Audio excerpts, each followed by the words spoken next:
টিচাররা যখন ফ্রি থাকে তখন এগুলো দেখে। সমস্যা নাই, দেখা হবে। যাদের এখনো দেখা নাই বা তোমরা নাম্বার পাচ্ছ না, সমস্যা নাই, ওটা দেখা হয়ে যাবে।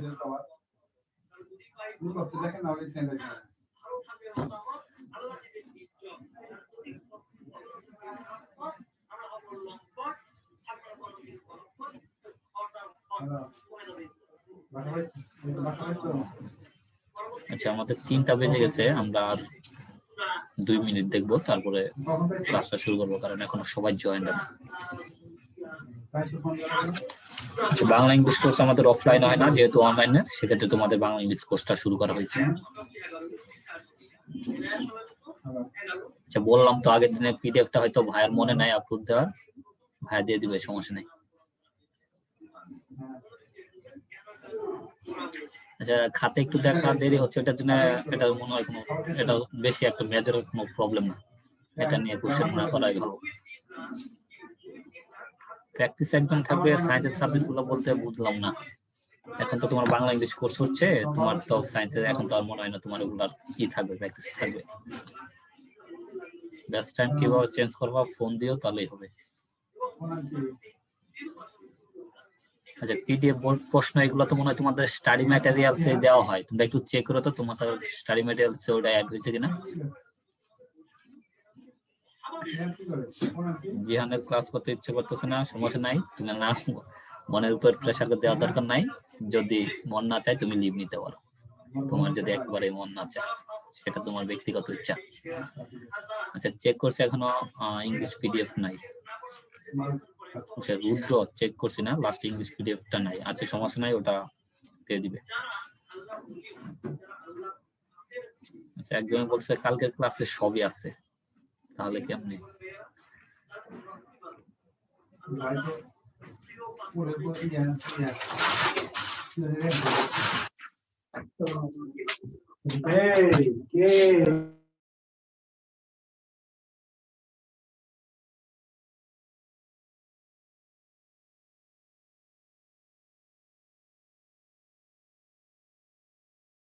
আসসালামু আলাইকুম ভাইয়া।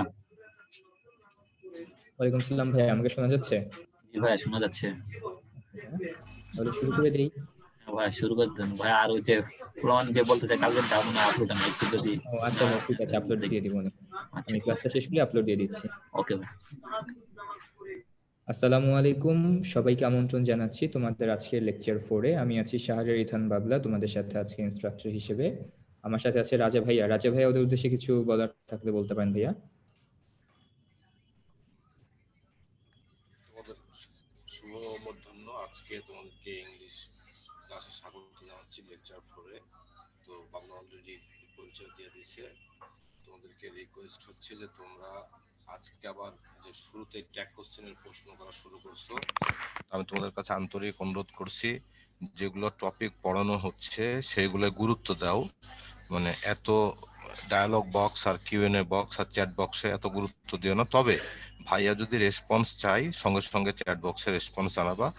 আর যেটা আলোচনা হবে সেটা শোনো আগে, তারপরে দেন যদি তোমার কোনো প্রশ্ন থেকে থাকে যে এটা তুমি বুঝতে পারতেছো না ভাইয়া, এটা কি বললো আমি বুঝি নাই, এরকম রিলেভেন্ট প্রশ্ন পাঠাবা। আর হচ্ছে একটু মানে যিনি ক্লাস নিবেন ওনাকে তোমাদের কাছে রিকোয়েস্ট একটু সহযোগিতা করার চেষ্টা করো। তার মানে সহযোগিতা বলতে বোঝায় যে উনি যখন লেকচার দিবেন তখন তোমরা মনোযোগ দিয়ে শোনার চেষ্টা করো, দেন প্রশ্নটা রাখো, এবং লাস্টে সুযোগ হলে হ্যান্ড রেজ নেওয়া হবে। সুতরাং চিন্তিত হওয়ার কিছু নাই। চলো তাহলে আজকের ক্লাসে ফিরে যাই তোমার বাবলা ভাইয়ার কাছে। বাবলা। ওকে, থ্যাংক ইউ ভাইয়া। তাহলে ভাইয়া তো ইনস্ট্রাকশন দিলেন, আমরা সেটা মেনে ক্লাস করব। আশা করছি সুন্দর ক্লাস হবে। সামনের দিকে চলে যাই তাহলে। তো আজকে ক্লাসটা শুরু হচ্ছে একটা পোল কোয়েশ্চেন দিয়ে। তো poll number 1 on your screen, সবাই একটু অ্যান্সার করো। খুব ট্রিকি একটা প্রশ্ন। This is a compound sentence. বাক্যটা আসলে কোন ধরনের বাক্য? সিম্পল, কমপ্লেক্স, কম্পাউন্ড, নাকি none of this?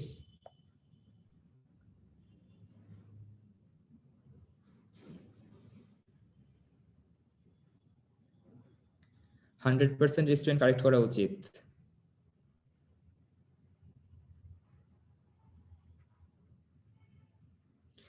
Okay, thank you so much. যাই হোক, আমি তো ভেবেছিলাম 100% স্টুডেন্ট কারেক্ট অ্যান্সার করবে, এই জন্য একটা সহজ পোল দেই। কিন্তু তারপর তোমাদের একটু দেখাই, তোমাদের ভিতরে 4% স্টুডেন্ট তাও এটা ভুল করছো। তাহলে ফাঁদে পা দিচ্ছে কয়জন? 4% স্টুডেন্ট। সংখ্যাটা কিন্তু ফেলে দেওয়ার মতো না। অ্যান্সার কি হবে? একটা সিম্পল সেন্টেন্স। এগুলোই হচ্ছে ধোঁকা, এগুলোই হচ্ছে তোমার মায়াজাল। মায়াজাল সৃষ্টি করেছে। This is a compound sentence. তোমাকে বলতেছে এটা একটা কম্পাউন্ড সেন্টেন্স, কিন্তু বাক্যটা আসলে কি? Simple sentence. কারণ সাবজেক্ট কোনটা? সাবজেক্ট দিস, ভার্ব হচ্ছে ইজ। তাহলে একটা সাবজেক্ট একটা ভার্ব, এটার পক্ষে কমপ্লেক্স হওয়া সম্ভব না, কম্পাউন্ড হওয়া সম্ভব না। সিম্পল হওয়া সম্ভব? অবশ্যই সম্ভব। তাহলে অ্যান্সার কি হবে? সিম্পল সেন্টেন্স হবে অ্যান্সার। তাহলে পোল নাম্বার 1 গেল। এরপরে আমরা চলে যাচ্ছি ট্রান্সফরমেশনের নিয়ম কানুন।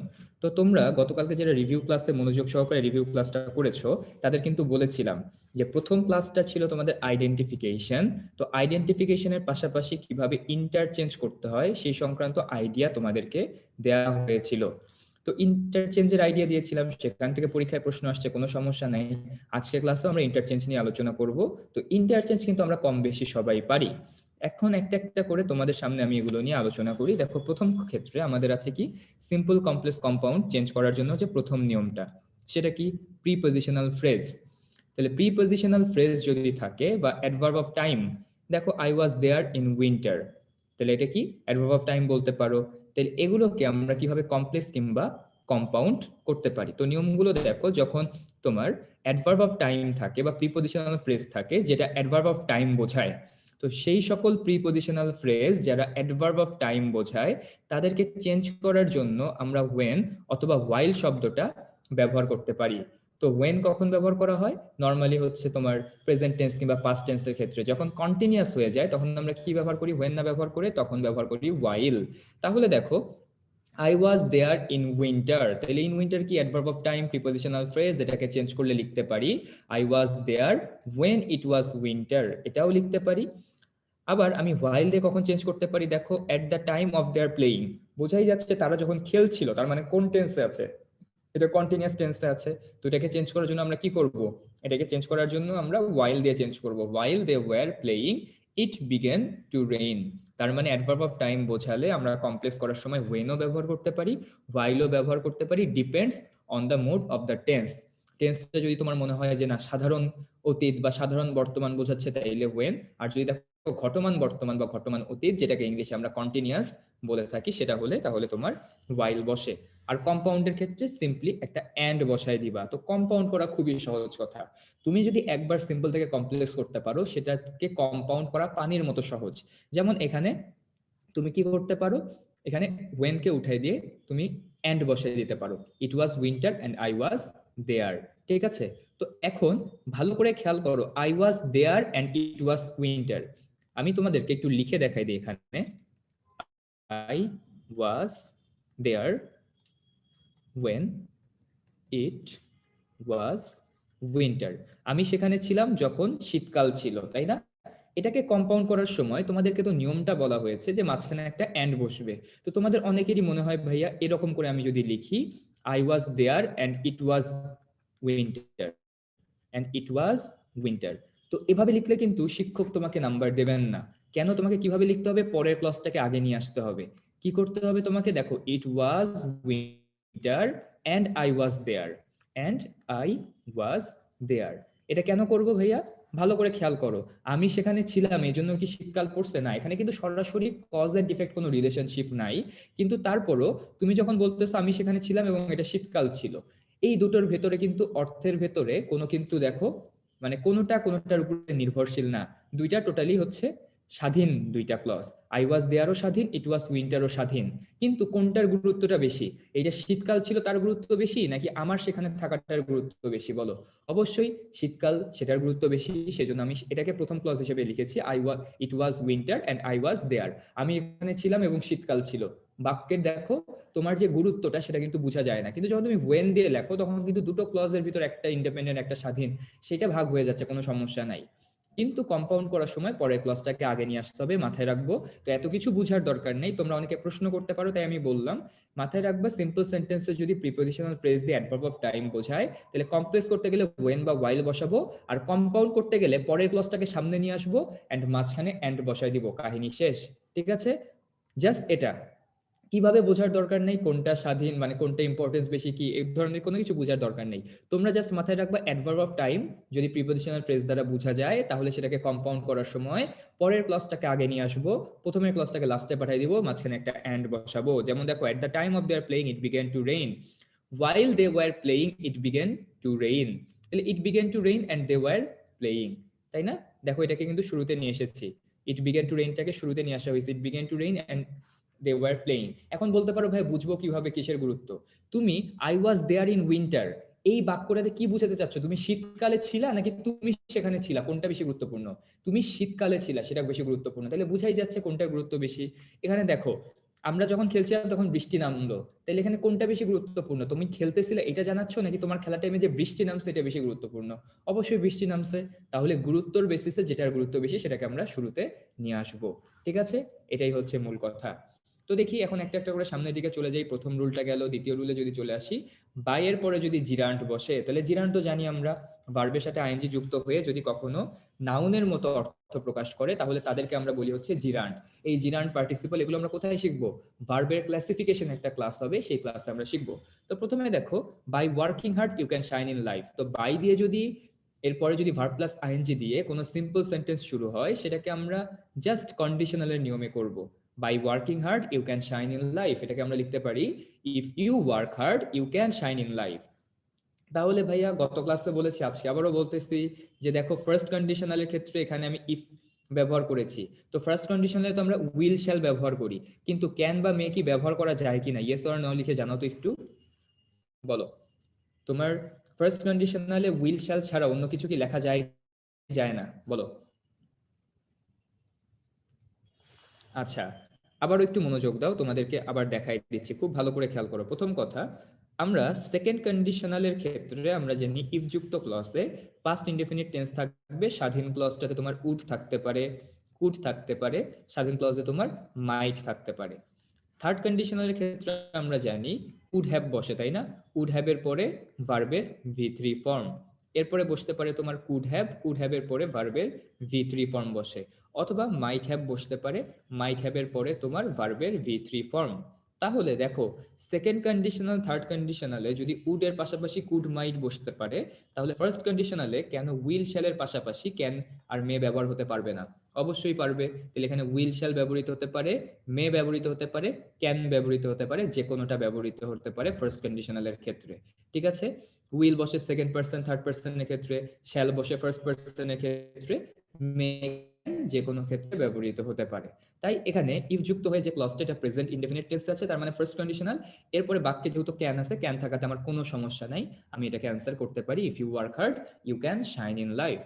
এন্ড আমরা যদি এটাকে কম্পাউন্ড করতে চাই, সিম্পলি এটাকে ইম্পারেটিভ সেন্টেন্স বানাই দিব। কি করব?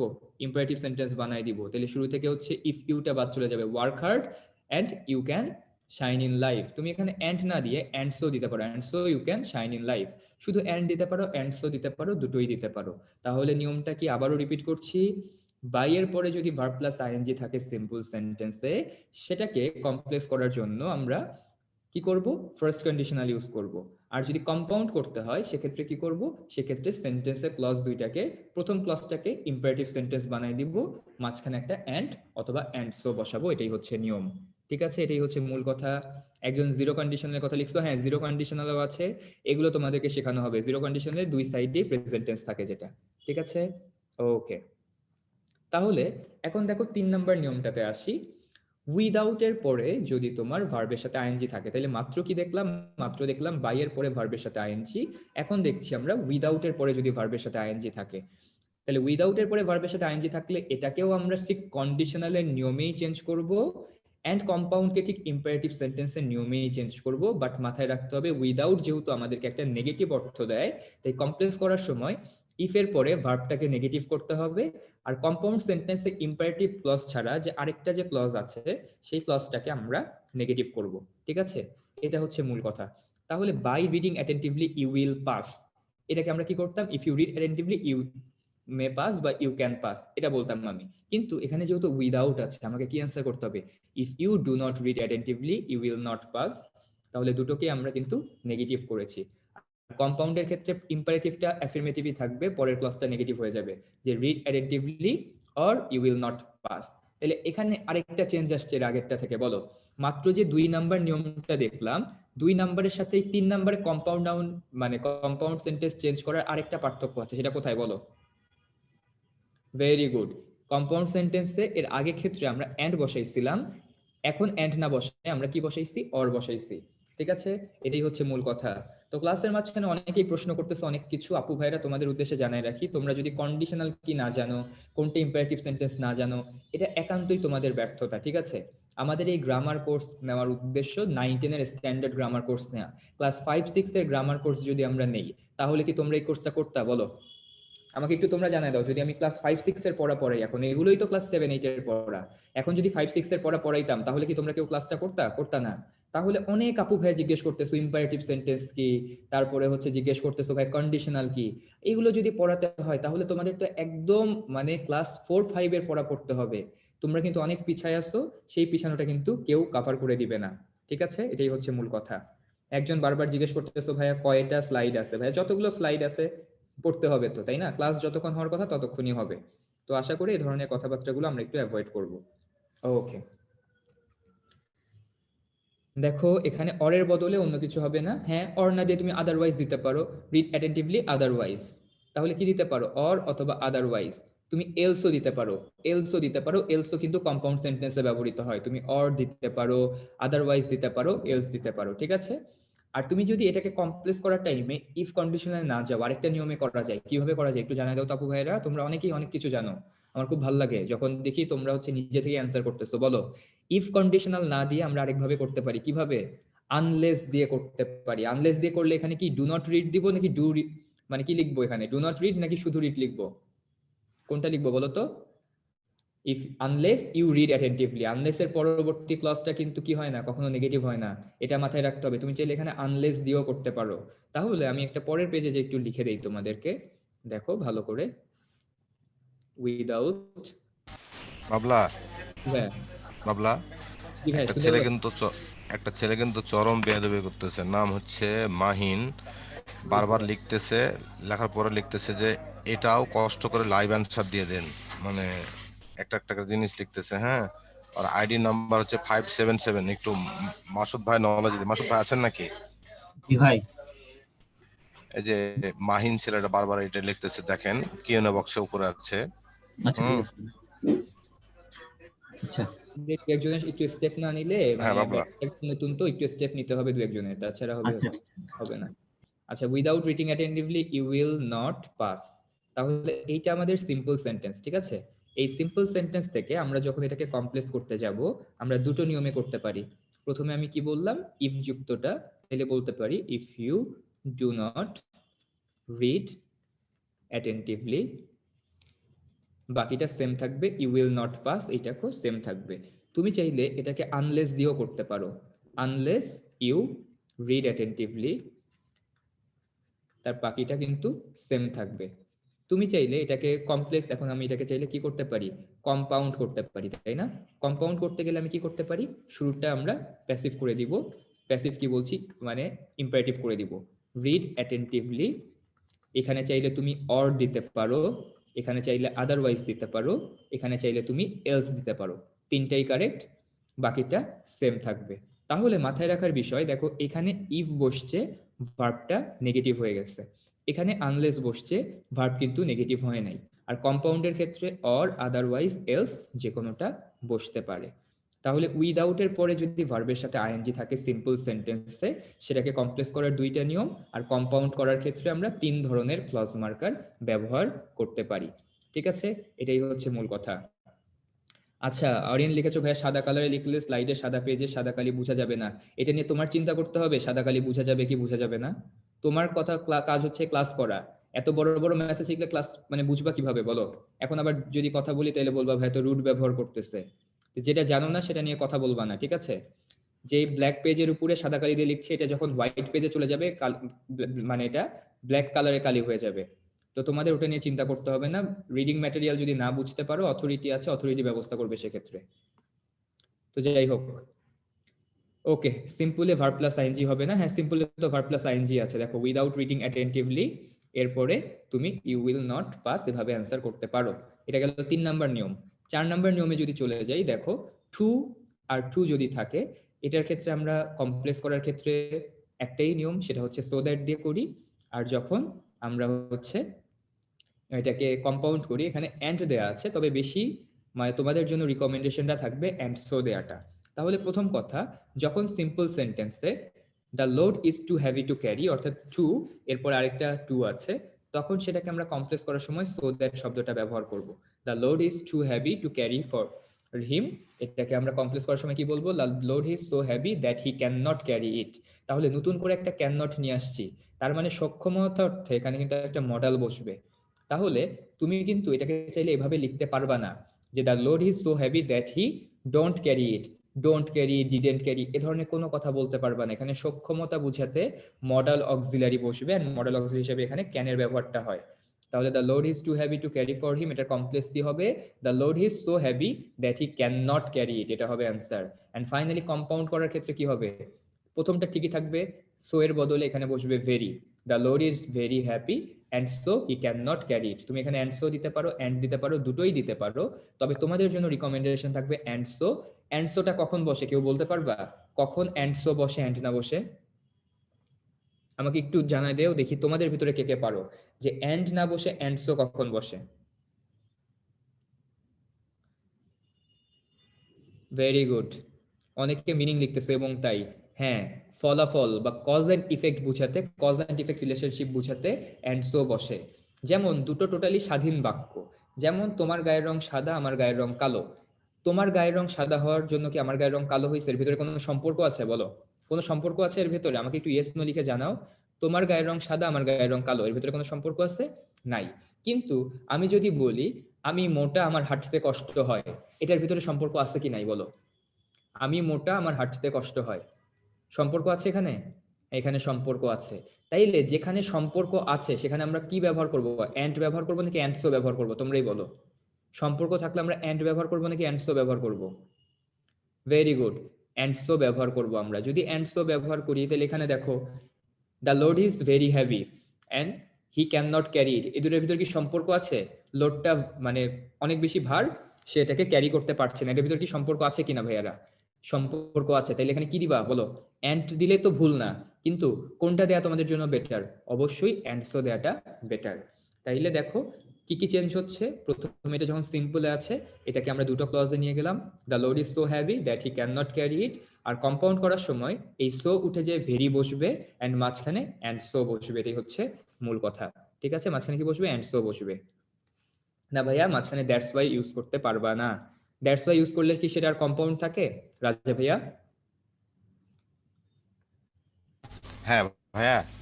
জি ভাইয়া, ভাইয়া কমপ্লিট সেন্টেন্সে যদি দ্যাটস ওয়াই ইউজ করতে পারবে কিনা? আমি তো বললাম যে দ্যাটস ওয়াই ইউজ মানে থাকলে তো সেটা আর কম্পাউন্ড থাকে না। কোনটা? এই দ্যাটস ওয়াই মানে কথা বলতেছো? এই যে ভাইয়া হ্যাঁ, অ্যান্সার বদলে ইউ আর কেউ কি রাইট, ইউ আর রাইট। শুনুন দ্যাটস ওয়াই দিতে পারবে কিনা? পারবে না তো? না, এখন ঘটনা হচ্ছে এটা, তুমি লজিক দিয়ে দাও যে দ্যাটস ওয়াই দিয়ে একটা বাক্য লিখো পূর্বের অংশটা বাদে, that's why I am here, এই কারণে আমি এখানে, এই কারণে আমি এখানে। এটা কি হয়? স্বাধীন হয়? তাহলে তুমি না যেটা বলছো এটা 100% রাইট বলছো। এক্স্যাক্টলি। ওকে, তাহলে আমরা একটু সামনের দিকে চলে যাই, দেখি আরেকটা পোল লঞ্চ করছি তোমাদের উদ্দেশ্যে, পোলটা অ্যান্সার করো, ঠিক আছে? Poll number 2 on your screen, সবাই একটু বুঝে শুনে ধীরে সুস্থে অ্যান্সার করো। এটার অ্যান্সার কি হতে পারে?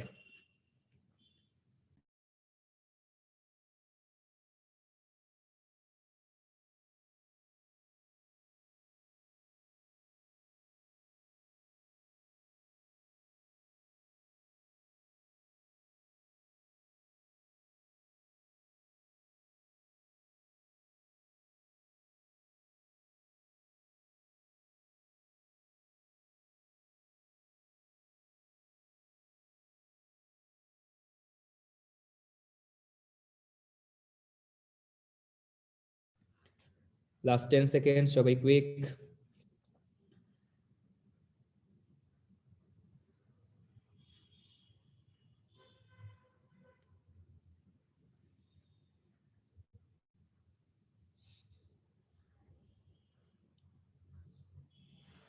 ফাইভ সেকেন্ডস লেফট, এখনো অ্যান্সার করো নাই, 20% মতো স্টুডেন্ট অ্যান্সার বাকি আছে, সবাই দ্রুত অ্যান্সার করো।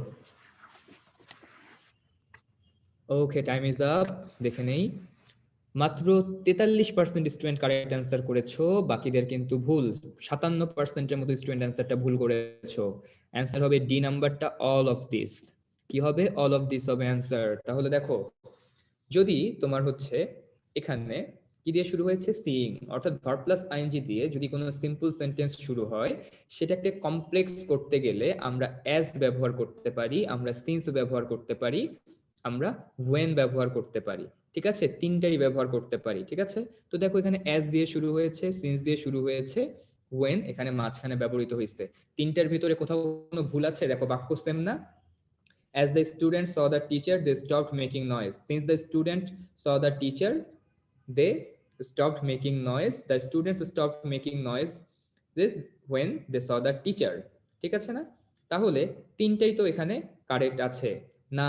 আবার একটু কিন্তু ঝামেলাও আছে, খুব ভালো করে খেয়াল করো। এখানে প্রথম কথা, seeing the teacher, the student stopped making noise, এখানে কি আছে?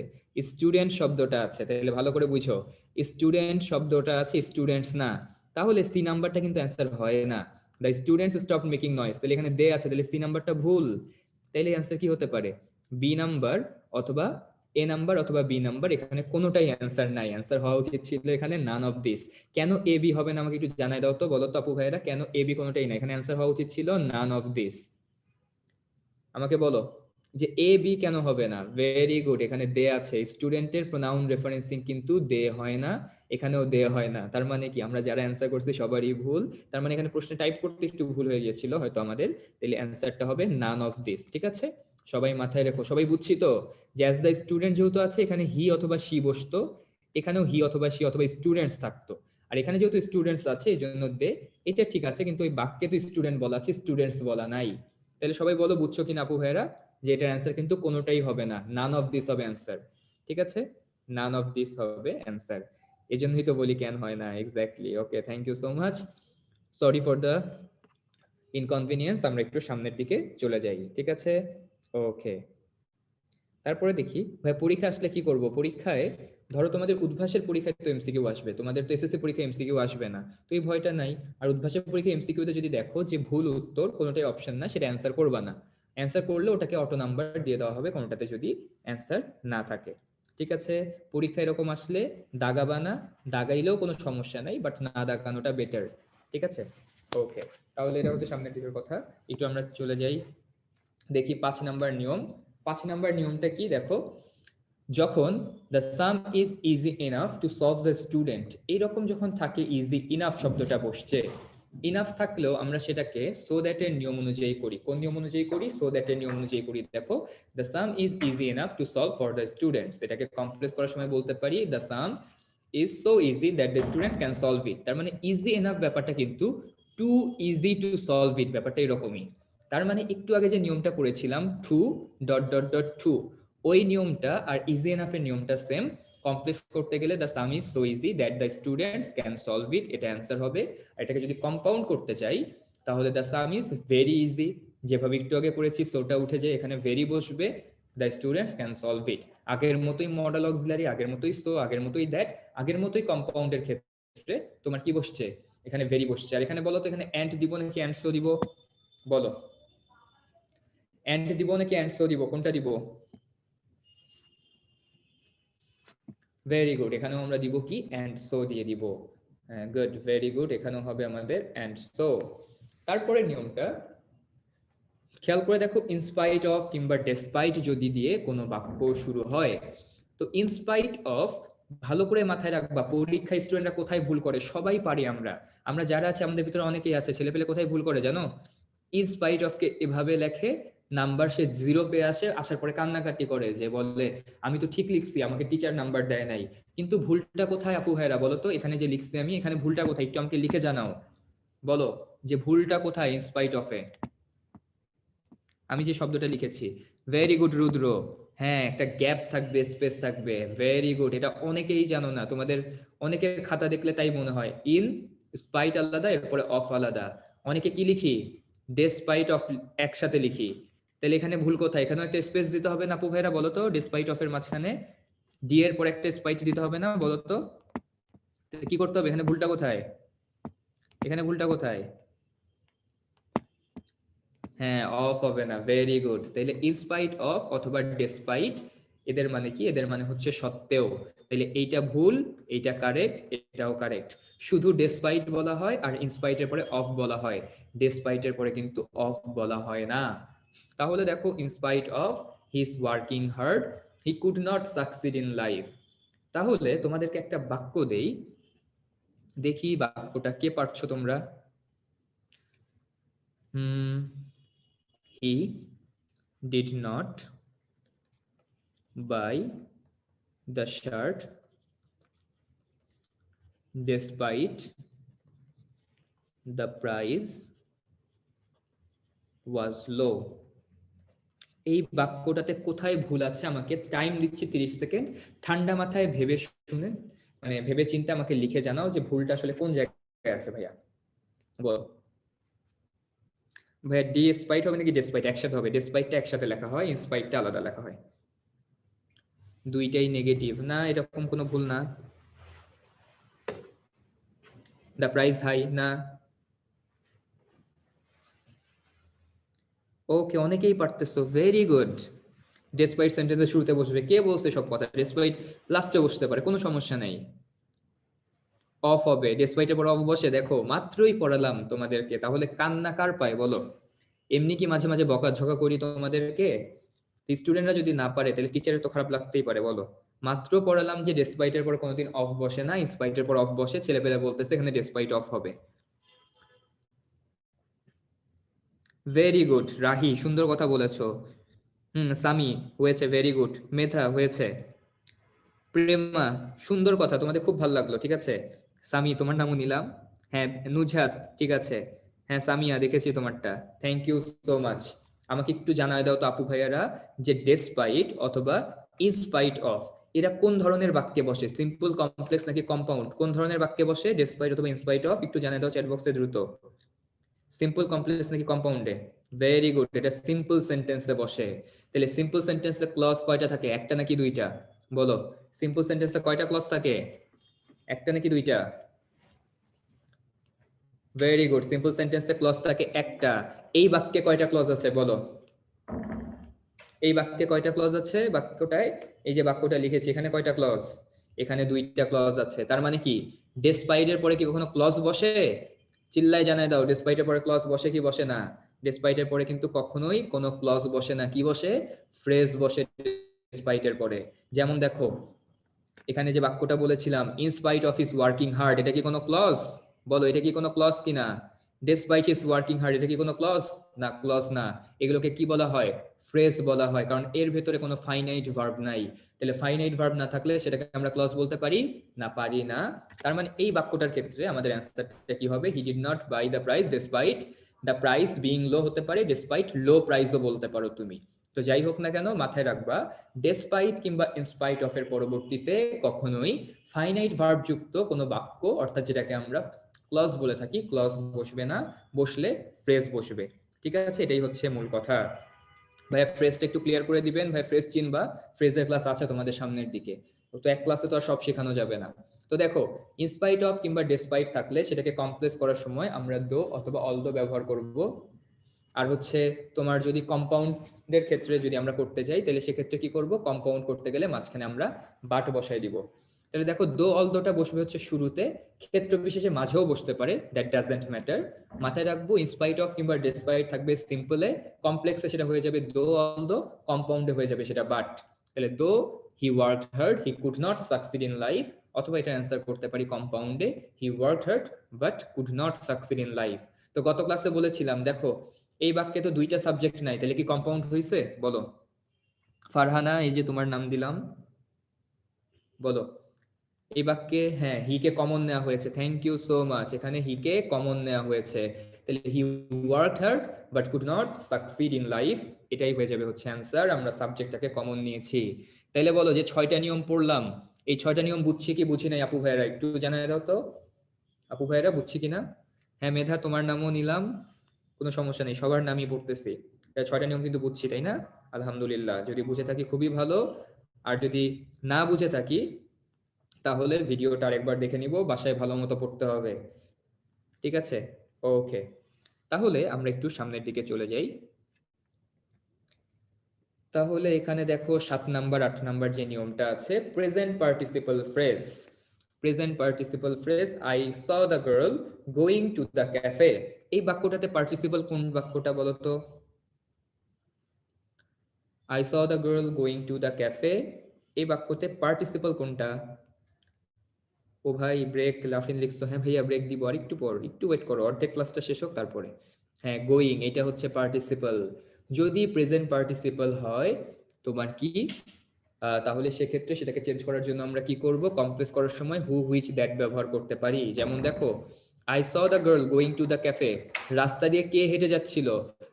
আমি হেঁটে যাচ্ছিলাম নাকি মেয়েটা হেঁটে যাচ্ছিল জানো তো? কে হেঁটে যাচ্ছিল, আই নাকি দ্য গার্ল? কে হেঁটে যাচ্ছিল আপু ভাইরা বলো? গার্ল হেঁটে যাচ্ছিল, মেয়েটা হেঁটে যাচ্ছিল, আর আমি সেটা দাঁড়ায় দাঁড়িয়ে দেখতেছিলাম। কোনো ছেলে এসব কাজ করো না, ঠিক আছে? এগুলো করবা না, এগুলো খারাপ। তো যাই হোক, তাইলে রাস্তা দিয়ে মেয়ে হেঁটে যাচ্ছিল, আমি দেখলাম। এটাকে আমরা যখন কমপ্লেক্স করব, কি করতে হবে? গার্লের জন্য একটা রিলেটিভ প্রোনাউন নিয়ে আসতে হবে। অ্যান্সার কি হবে? অ্যান্সার হবে হচ্ছে তোমার I saw the girl who was going to the cafe. ঠিক আছে, এটাই হবে হচ্ছে তোমার মূল কথা। ওকে, এরপরে দেখো, যদি এটাকে কম্পাউন্ড করতে চাই, I saw the girl and she was going to the cafe, বুঝছো কি বুঝো নাই জানাই দাও।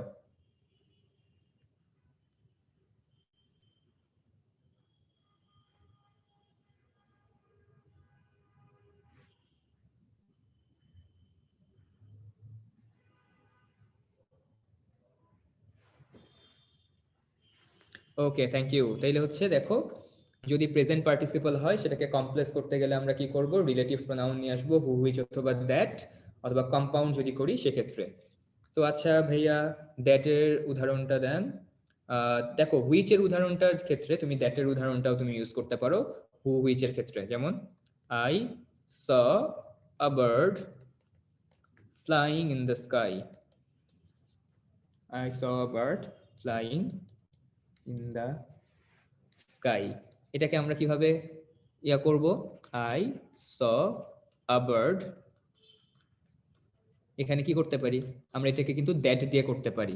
চাইলে দ্যাট দিয়ে করতে পারি, চাইলে এখানে হুইচ দিয়ে করতে পারি, তবে হুইচের থেকে দ্যাট ব্যবহার করাটা ভালো। I saw a bird that was flying in the sky, এটা হবে হচ্ছে answer. That was flying in the sky, এটা হয়ে যাবে হচ্ছে অ্যান্সার। ঠিক আছে, okay. I saw a bird flying in the sky অথবা I saw a bird that was flying in the sky, এটা হয়ে যাবে অ্যান্সার। ঠিক আছে, ওকে।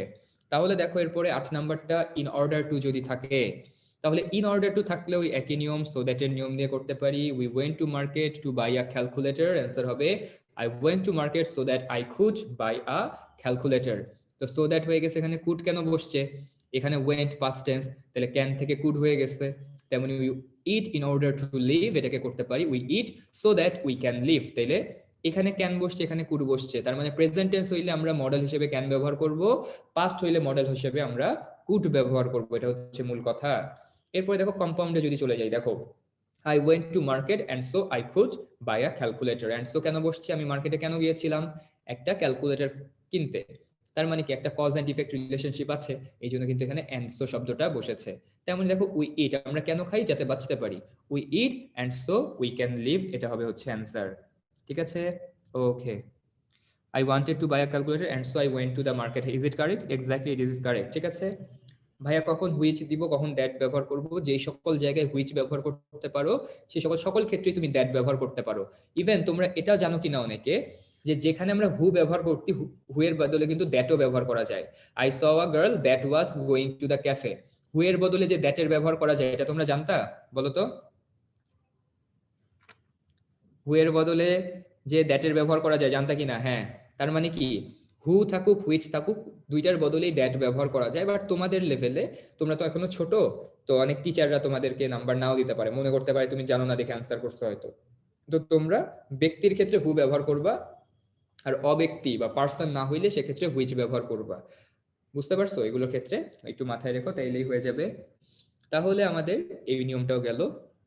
তাহলে 9 নাম্বার নিয়মটা দেখো, যদি বিকজ অফ, পাবলা, জি ভাইয়া।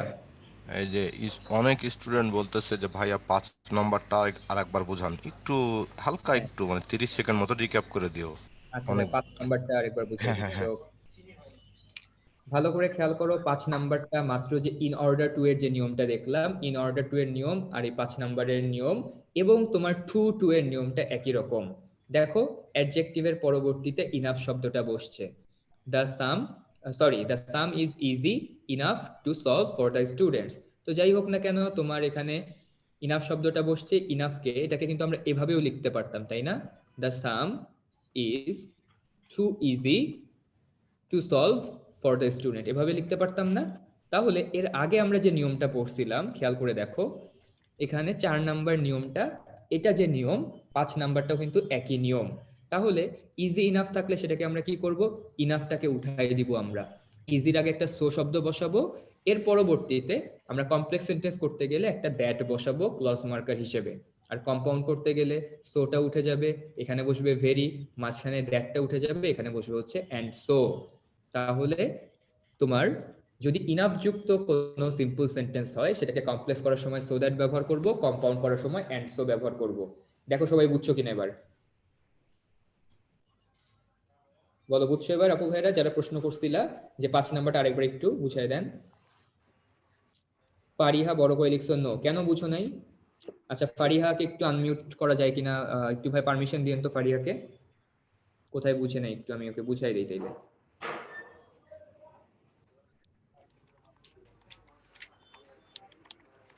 ফারিহা তুমি হ্যান্ড রেজ করো আপু।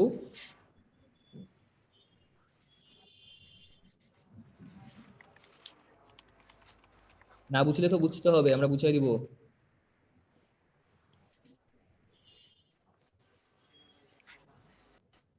ওকে, কোয়েশ্চেন করতে লজ্জা পাচ্ছ নাকি? মানে ভয় পাওয়া লজ্জা পাওয়া কিছুই না, না বুঝলে অবশ্যই প্রশ্ন করবা, ঠিক আছে, কোনো সমস্যা নাই। Thank you. তাহলে এখন আমরা একটু যদি সামনের দিকে যাই, তাহলে আমাদের আরো কিছু নিয়ম আছে, নিয়মগুলো নিয়ে জানবো। অনেকেই নামাজের ব্রেক চাচ্ছে, অনেক জায়গায় আজান দিয়ে দিচ্ছে, সো ব্রেক থাকুক, এখন ব্রেকের পরবর্তীতে বাকি অংশ নিয়ে আলোচনা করব। সো এখন বাজে হচ্ছে তোমার 3টা 42, আমরা 3টা 50-এ ক্লাস শুরু করব, ঠিক আছে? 8 মিনিট ব্রেক থাকুক।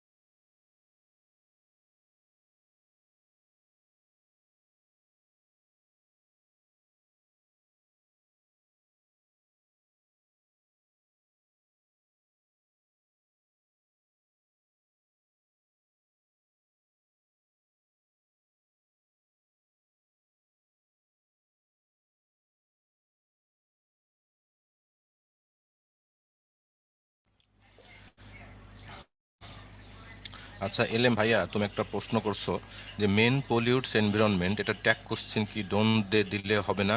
আচ্ছা ভাইয়া, মেন বহু বচন এর সাথে পলিউটস এসটা যোগ হয় কেমনে? তুমি এই বাক্যটা কোথায় দেখছো?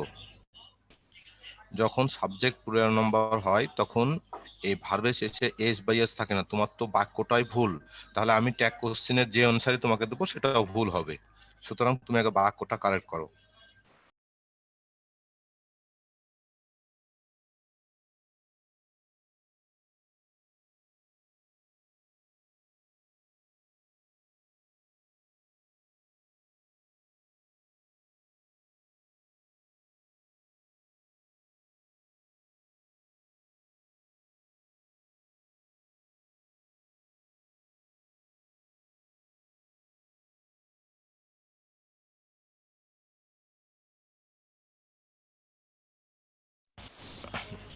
মারিয়া, তোমার একটা কিউএনএতে প্রশ্ন ছিল যে অলদো হবে নাকি তুমি স্পেস দিয়ে অলদো লিখছো। তো মারিয়া, তুমি দুই জায়গাতেই ভুল লিখছো। অলদোতে একটা এল হয়। মারিয়া, তুমি যদি শুনে থাকো, অলদোতে একটা এল হয়, অলদোর কাছে কোনো স্পেস হয় না। Point number 1। তো দো আমরা যখন কথোপকথন করি এবং আমরা যখন স্পোকেন ইংলিশে বলি তখন দো বলি, আর আমরা যখন সাধারণত রিটেন ইংলিশ লিখি তখন আমরা বেশিরভাগ জায়গায় অলদো ব্যবহার করি। আর তুমি এখানে দুইটা অল লিখছো, অলদোতে দুইটা এল হয় না, আর পরের অলদোতে তুমি স্পেস দিছো, অল স্পেস দেওয়া হয় না। মারিয়া, আশা করি তুমি আমাকে শুনেছো।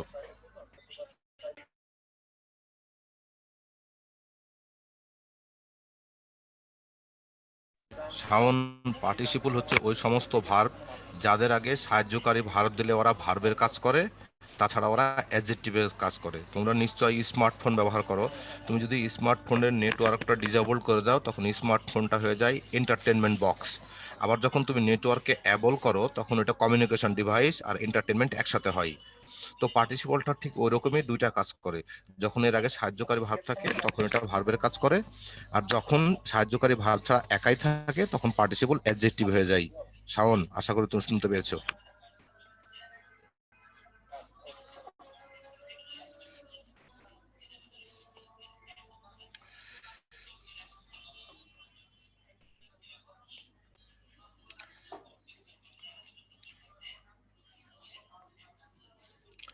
আচ্ছা, মাইশা বলছো প্রেজেন্ট পার্টিসিপল ফ্রেজ কি?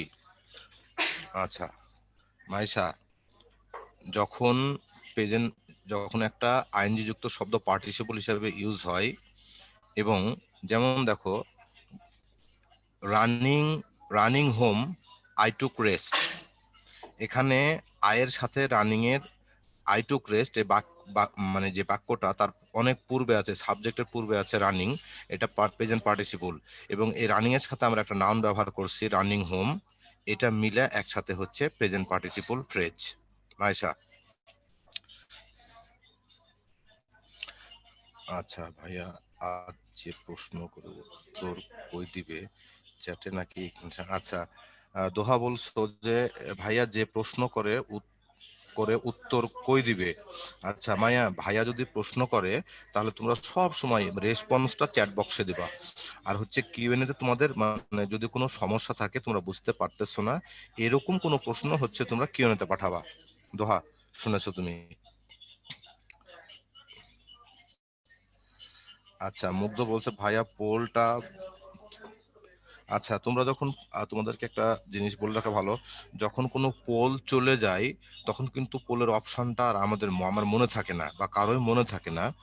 সুতরাং তোমরা যখন কোনো কোশ্চেন করবা তো তোমাদের কাছে একটা রিকোয়েস্ট হচ্ছে তোমরা সেন্টেন্সটা লিখে কোশ্চেন করো, তাহলে আমার জন্য উত্তর দেওয়াটা খুবই সহজ হবে আর কি, তাছাড়া আমার পক্ষে সম্ভব হয় না।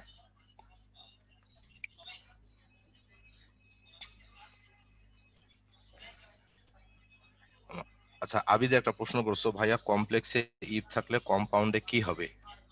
কমপ্লেক্সে ইফ থাকলে আচ্ছা, কমপ্লেক্সে যদি ইফ থাকে আবিদ, তাহলে তোমাকে আমি একটা বাক্য বলে শোনাচ্ছি, যেমন if you come I will go, এখানে মাঝখানে ইফ তুলে দেবা, কমপ্লেক্স বাক্যের চিহ্ন এন্ড বসায় দেবা। ঠিক আছে, তুমি যদি যাও, তুমি আসো এবং আমি যাব। আচ্ছা,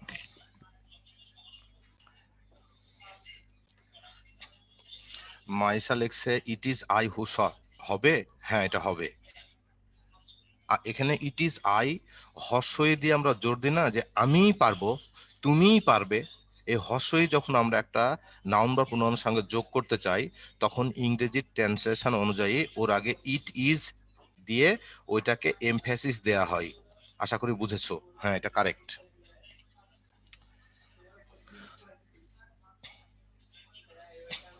আচ্ছা, রাইসান রাইসান খন্দকার লিখছে এন শো আর এন দাস কি একই? আচ্ছা, এন দাস এর ব্যবহার, রাইসান, এন দাসের ব্যবহারটা খুবই রেয়ার, এটা মানে খুব দেখাই যায় না। আর এন শো এটা হবে তখনই যখন তুমি কমপ্লেক্স বাক্যে একটা কারণ দেখাচ্ছ এবং তোমাকে নির্দেশ দেওয়া হয়েছে প্রশ্নপত্রে যে তুমি এই বাক্যটাকে কম্পাউন্ডে নিয়ে যাওয়া। তো যেই বাক্যটায় কজ অ্যান্ড ইফেক্ট দেখানো হয়েছে সেই বাক্যটার কজ দেখানোর জন্য তুমি অ্যান্ড শো যদি ইউজ করো তখন এটা বোঝা যাবে যে এই বাক্যটা কমপ্লেক্স বাক্যে কারণ দেখানো হয়েছিল, কম্পাউন্ডে কনভার্ট করা হয়েছে। রাইসান,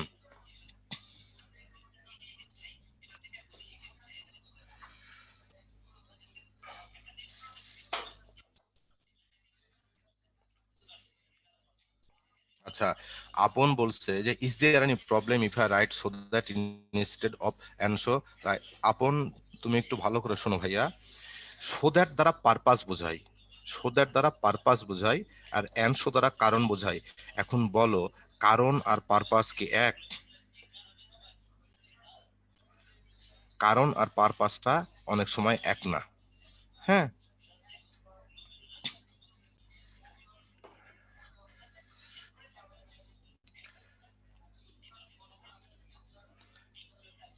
আচ্ছা, মিধা বলছে ভাইয়া দো অল দো নেগেটিভ ওয়ার্ড না।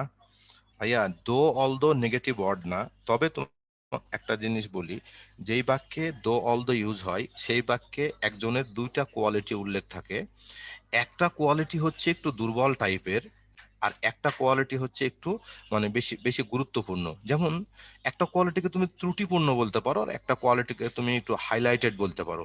যেমন আমি একটা বাক্য বলে শোনাই যে though you are short you are a good footballer. দেখো এখানে দুইটা বাক্য আছে, ইউ আর শর্ট তুমি খাটো, you are a good footballer তুমি একজন ভালো ফুটবল খেলোয়াড়। এই জায়গাতে তোমার হাইলাইটেড কোয়ালিটি অর্থাৎ বেটার কোয়ালিটি হচ্ছে তুমি একটা ভালো ফুটবলার, আর তুমি একটু খাটো এই জায়গাতে একটু ত্রুটিপূর্ণ কোয়ালিটি। সুতরাং আমরা দো আর অল দো ওই জায়গাতেই ব্যবহার করি, দল দো যেখানে দুইটা বাক্যের ভিতরে যেখানে একটু কম উৎকর্ষপূর্ণ মানে কম হাইলাইটেড অর্থাৎ ত্রুটিপূর্ণ যে গুণটা থাকে সেই গুণটার সাথে আমরা দো ব্যবহার করি। এখন দোযুক্ত বাক্যটা তুমি সামনেও ব্যবহার করতে পারো, পরে ব্যবহার করতে পারো। মিঠা,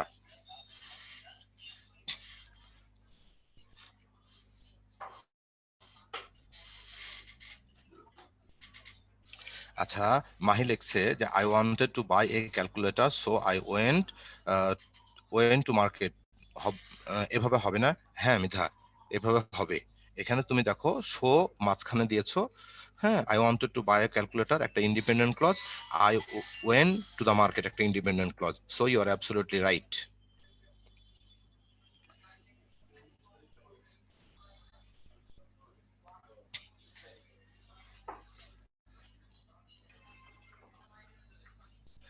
আচ্ছা, প্রত্যয় লিখছে আমাদের উদ্ভাসের এক্সামে আসছে ম্যান পলিউটস এনভায়রনমেন্ট, এটা কোশ্চেন কি হবে?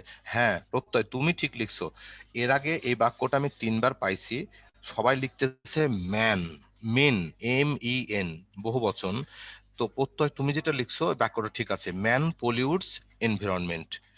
আচ্ছা, এখানে হচ্ছে দেখো ম্যানকে এক বচন ধরা হয়েছে যার কারণে এস ভার্বের সাথে যোগ করা হয়েছে, এটা তোমাদের কাছে একদম ক্লিয়ার পানির মতো। বাক্যের সাথে যখন কোনো ভার্বের সাথে যখন এস বা এস যোগ থাকে তখন তুমি চোখ মুখ বন্ধ করে সাবজেক্টকে এক বচন ধরে নিবা, তাহলে আমাদের কি হয়? ডাজেন্ট হি হয়ে গেল। আচ্ছা প্রত্যয়, ভাইয়া আমরা মনে হয় মানে ক্লাস শেষে ওদের কাছ থেকে হ্যান্ড রাইস নিতে পারি, এখন মনে হয় ব্রেক টাইম শেষ। কিভাবে শুরু করতেছে? শুরু করতে পাবলা।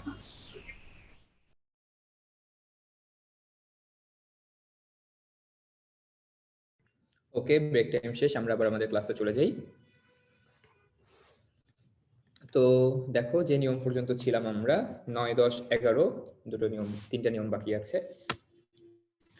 সিম্পল সেন্টেন্সে because of, on account of, owing two অথবা ডিউ টু এগুলোর পরবর্তীতে কি বসে? কখনো ক্লজ বসে নাকি ফ্রেজ বসে? আমাকে একটু লিখে জানাও তো, because of, on account to, due to এদের পরে ক্লজ বসে নাকি ফ্রেজ বসে আপু ভাইয়েরা? ফ্রেজ বসে, থ্যাংক ইউ সো মাচ। তাহলে because of, on account of, owing two অথবা ডিউ টুর পরে সবসময় ফ্রেজ বসে। তাহলে এটাকে যখন আমরা কমপ্লেক্স করতে যাব আমাদের প্রথম কাজ হবে এদেরকে বদলানো। তাহলে বিকজ অফ কে বদলায় অন অ্যাকাউন্ট অফ কে বদলায় ওয়িং টু অথবা ডিউ টু কে বদলে কি দিতে পারি আমরা? অ্যাজ দিতে পারি, সিন্স দিতে পারি, বিকজ দিতে পারি। তাহলে he could not go to school because he was ill. তো বাসায় কিভাবে পড়বো আপু ভাইরা? তোমাদের একটা স্ট্র্যাটেজি শিখাই দেই। তো আমি তোমাদের তো গত ক্লাসে বলছিলাম যে ছোটবেলায় আমি ভালো স্টুডেন্ট ছিলাম মোটামুটি, আমার 5, 8 এসএসসির কথাবার্তা। আমি কোনদিনই বেশি পড়ুয়া ছিলাম না, আমি সবসময় গুছায়ে বুদ্ধি করে পড়তাম। সেই জন্যই মানে মোটামুটি যতটুকু অ্যাচিভমেন্ট আমার এটার জন্যই স্ট্র্যাটেজিটা আমি মেনটেন করতাম। এটা আমার কথা না, আমার আশেপাশে যারা টিচাররা থাকতো তারা বলতো, কারণ আমি খুব ফাঁকিবাজি স্টুডেন্ট ছিলাম। আমি খেলাধুলা করতাম, ঘুরে বেড়াইতাম, সময় নষ্ট করতাম, পড়াশোনা ওভাবে করতাম না। কিন্তু বুঝে বুঝে পড়তে হয়। তোমাদের সময়টা কোথায় নষ্ট হবে জানো? যারা বেশি সিরিয়াস স্টুডেন্ট তারা কি করবে? একদম পুরোটা তুলবে এখানে, একদম প্রত্যেকটা যে নিয়ম আছে না স্লাইডে যা যাচ্ছে হুবহু 1 নাম্বার থেকে শুরু করে 10 নাম্বার পর্যন্ত এভাবে বাসায় তুলবে। তোমাদের ওটা করার দরকার নেই। তোমরা কি করবা জানো, একটা 3টা বক্স করবা পাশাপাশি লম্বালম্বি। 3টা বক্সের ভিতরে তোমার কাজ থাকবে সিম্পল লেখা উপরে, কমপ্লেক্স লেখা, কম্পাউন্ড লেখা। এখানে সিম্পলের ভিতরে জাস্ট উইদাউট লিখবা, উইদাউটের পাশে কমপ্লেক্স এখানে তুমি ইফ কন্ডিশনাল লিখে দিবা, কম্পাউন্ডের পাশে লিখবা হচ্ছে ইম্পারেটিভ ক্লজ। বাস কাহিনী শেষ। এরকম করে তুমি একটা একটা করে 12টা নিয়মের শর্টকাট গুলো তুমি লিখবা। সিম্পল সেন্টেন্স যখন because of, on account of, owing to, due to থাকবে, এই 4টা পাশাপাশি লিখলা। কমপ্লেক্সে ওখানে অ্যাজ, সিন্স, বিকজ। তোমার নিয়মটা কিন্তু পুরোপুরি লেখার দরকার নেই, সময় বাঁচবে এবং মনেও থাকবে বেশি। তাহলে পরীক্ষার হলে তুমি যদি একটা সিম্পল সেন্টেন্স বের করতে পারো যেখানে দেখলা বিকজ অফ আছে, সেটা কিন্তু খুব সহজে চেঞ্জ করে তুমি সেখানে অ্যাজ দিতে পারো, সিন্স দিতে পারো, বিকজও দিতে পারো, তোমার মাথায় থাকবে। অ্যান্ড কম্পাউন্ডের ক্ষেত্রে কি দিব, কম্পাউন্ডের ক্ষেত্রে অ্যান্ড অথবা অ্যান্ড সো আমরা দুটোই দিতে পারি। যেমন he was ill and so couldn't go to school, and so he couldn't go to school, এভাবে। তাহলে আগে যা হবে পরে যা হবে, এটার জন্য তো আমরা এগুলো তো সবাই জানি কম বেশি, যে ক্লজ মার্কেটে নিয়ে আমাদের ভুল হবে যে এখানে বিকজ অফ আছে, কম্পাউন্ডে যে বাট দিব নাকি হেন্স দিব না দাস দিব না কি দিব, এরকম অনেক কনফিউশন আমাদের থাকতে পারে। তো এই কনফিউশন গুলো দূর করার জন্য একটা পৃষ্ঠায় আমরা কিন্তু চাইলে এরকম 15-20টা নিয়মকে শর্টকাট আকারে লিখতে পারি। প্রত্যেকটার পিছনে তোমার উদাহরণ কিন্তু লেখার দরকার নেই, তুমি যেখানে নিয়ম লিখতেছো নিয়মগুলোই সাজায় লেখো। এরপরে তুমি যখন নিজে প্র্যাকটিস করবা, প্র্যাকটিস করতে যে যদি আটকায় পড়ো, তোমার ওটা একটা চিট শিট হিসেবে কাজ করবে। তুমি আটকে গেলেই খাতাটা বের করবা, পৃষ্ঠাটা বের করে দেখবা, এই যে এখানে ডিউ টু থাকলে জানি কি হওয়ার কথা দেখে নিলা, প্রথম 2-1 বার দেখার দরকার হবে। এরপর থেকে দেখবা 7 দিন পরে তুমি দুনিয়ার যত কমপ্লেক্স কম্পাউন্ড আসুক না কেন তুমি কিন্তু ইজিলি করতে পারছো। তো স্ট্র্যাটেজি অ্যাপ্লাই করতে হবে, বেশি পড়াশোনা করলে হবে না। আমরা একটা কথা শুনি না যে তোমাদের বড় ভাইয়া আপুরা থাকলে বা বাবা মার কাছ থেকে শুনি যে ছেলেটা এত পড়াশোনা করলো, এত পড়ুয়া ছাত্র কিন্তু ভালো জায়গায় চান্স পাইলো না, এরকম অনেক কথাবার্তা হয় না? এ ধরনের কোনো কথাবার্তা নাই, বুঝছো? মানুষ পড়লেই যে ভালো করবে, অনেকে বলি না যে এত ভালো ছাত্র কিন্তু পরীক্ষায় খারাপ রেজাল্ট করলো। ভালো বেশি পড়াশোনার কোনো বেশি পড়াশোনা বলে কিছু নাই, পড়াশোনা হচ্ছে কে কতটুকু করতে পারলো, ঠিক আছে? কেউ 5 ঘন্টা পড়েও কিছু করতে পারবে না, কেউ 5 মিনিট পড়ে অনেক কিছু করতে পারবে। তো এটা কিসের উপর ডিপেন্ড করে, টোটালি তোমার মনোযোগ এবং তোমার স্ট্র্যাটেজির উপরে ডিপেন্ড করে। তুমি যত বেশি ট্রিকি হবা তোমার পরীক্ষায় ভালো করার সম্ভাবনা তত বেশি বেড়ে যাবে, ঠিক আছে? এটাই হচ্ছে কথা, অনেক কথা বলে ফেললাম। 10 নম্বরটা দেখো, সিম্পল সেন্টেন্সে তোমার বিসাইডস অথবা বোথ থাকতে পারে, কমপ্লেক্সে সেটা কি করে ফেলবো, ওয়াইল করে ফেলবো। কিভাবে ওয়াইল করে ফেলবো ভাইরা দেখো। তো প্রথম কথা, besides being a student he is good teacher. তাহলে বিসাইড থাকার পরবর্তীতে কি হয়, বিসাইডের পরবর্তীতে এখানে কিন্তু আমার একটা জিরান্ড বসে কি হয়েছে, আমাদের একটা এটা সিম্পল সেন্টেন্স। এটাকে যখন চেঞ্জ করব ওয়াইল, তাহলে বলো তো ওয়াইলটা তো নরমালি সময় অর্থে বসে তাই না, সময়, কিন্তু এইখানে ওয়াইলটা কোন অর্থে বসছে, পাশাপাশি অর্থে বসছে। কোন অর্থে, পাশাপাশি। সে একজন ভালো ছাত্র, পাশাপাশি সে একজন ভালো খেলোয়াড়। তাহলে একজন ভালো স্টুডেন্ট হওয়ার পাশাপাশি সে একজন ভালো খেলোয়াড়। তাহলে ওয়াইলের কিন্তু দুইটা অর্থ, একটা অর্থ কি ওয়াইল দিয়ে সময় বুঝায়, আরেকটা অর্থ কি ওয়াইল দিয়ে একটা বিষয়ের সাথে অ্যাডিশনালি আরেকটা বিষয় বুঝায়। তাহলে মাথায় রাখবো কি, যখন আমাদের সিম্পল সেন্টেন্সে বিসাইড থাকবে তখন কমপ্লেক্স সেন্টেন্সে সেটাকে আমরা ওয়াইল দিয়ে করব, আর কম্পাউন্ডে করব নট অনলি বাট অলসো দিয়ে। কি দিয়ে করব, not only but also. He is not only a good student but also a good player. এটা হবে হচ্ছে অ্যান্সার, ঠিক আছে? তাহলে দেখি সামনের দিকে, দেখো ইমিডিয়েটলি আফটার যদি থাকে, ইমিডিয়েটলি আফটার থাকলে আমরা কি করব। তো দেখো, immediately after seeing the police the thief ran away, তার মানে এখানে একটাই ক্লজ, সিম্পল সেন্টেন্স। এটাকে যখন আমরা কমপ্লেক্স করতে যাব কি করব, অ্যাজ সুন অ্যাজ দিয়ে করে ফেলবো। As soon as the thief saw the police, যেই মাত্র না তোমার থিফ পুলিশটাকে দেখলো, চোর পুলিশকে দেখলো, সাথে সাথে তারা পালায়ে গেল। এটাকে যখন কম্পাউন্ড করব কি করব, the thief saw the police and at once he ran away. তো এগুলো প্র্যাকটিস না থাকলে আমিও কিন্তু ভুলে যাই। যেমন দেখা যাচ্ছে যে ক্লাস 9-10 এর এগুলো দেখা যাচ্ছে বছরে 1 বার বা 2 বার পড়াতে হচ্ছে, সারা বছর প্র্যাকটিস না থাকলে আমারও দেখা যাচ্ছে তোমাদের ক্লাসের আগে যদি না পড়ে আসে আমার নিজেরও কিন্তু মনে থাকে না। তো এটা মনে রাখার জন্য কি করতে হবে, একটাই উপায়, সেটা কি প্র্যাকটিস করা। এটা কিন্তু খুবই স্বাভাবিক যে ইমিডিয়েটলি আফটার সিম্পল সেন্টেন্সে আছে, এটাকে কম্পাউন্ড করতে গেলে কোন শব্দ বসাবো, দেখো অ্যান্ড অ্যাট ওয়ান্স বসাতে হবে। তো এটা কি কোনো গ্রামাটিক্যাল নিয়ম দিয়ে পড়তে হবে না, এটাকে মেমোরাইজ করতে হবে। তো সবগুলো একসাথে কিভাবে মনে থাকবে, একটা খাতায় যদি সুন্দর করে তোমাদের নোট করা থাকে। তাহলে কিভাবে নোট করব, সিম্পল সেন্টেন্সে থাকবে ইমিডিয়েটলি আফটার, কমপ্লেক্স সেন্টেন্সে হয়ে যাবে সেটা অ্যাজ সুন অ্যাজ, কম্পাউন্ডে সেটা হয়ে যাবে and at once.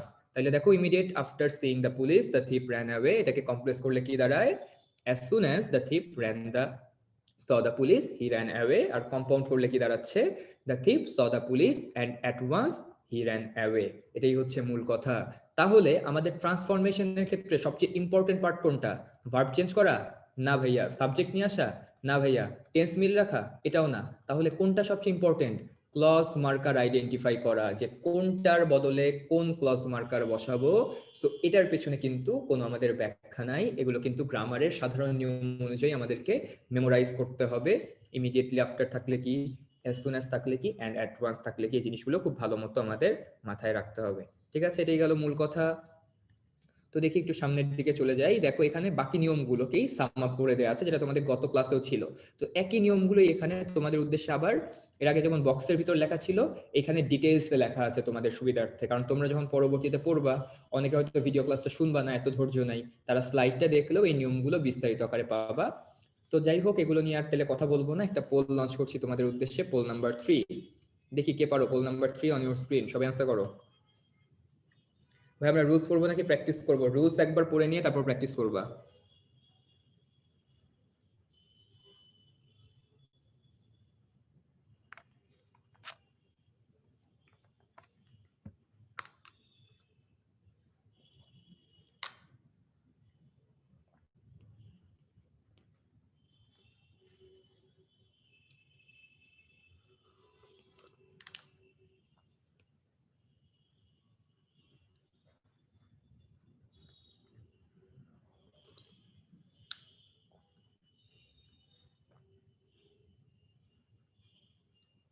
Last 10 second, সবাই কুইক।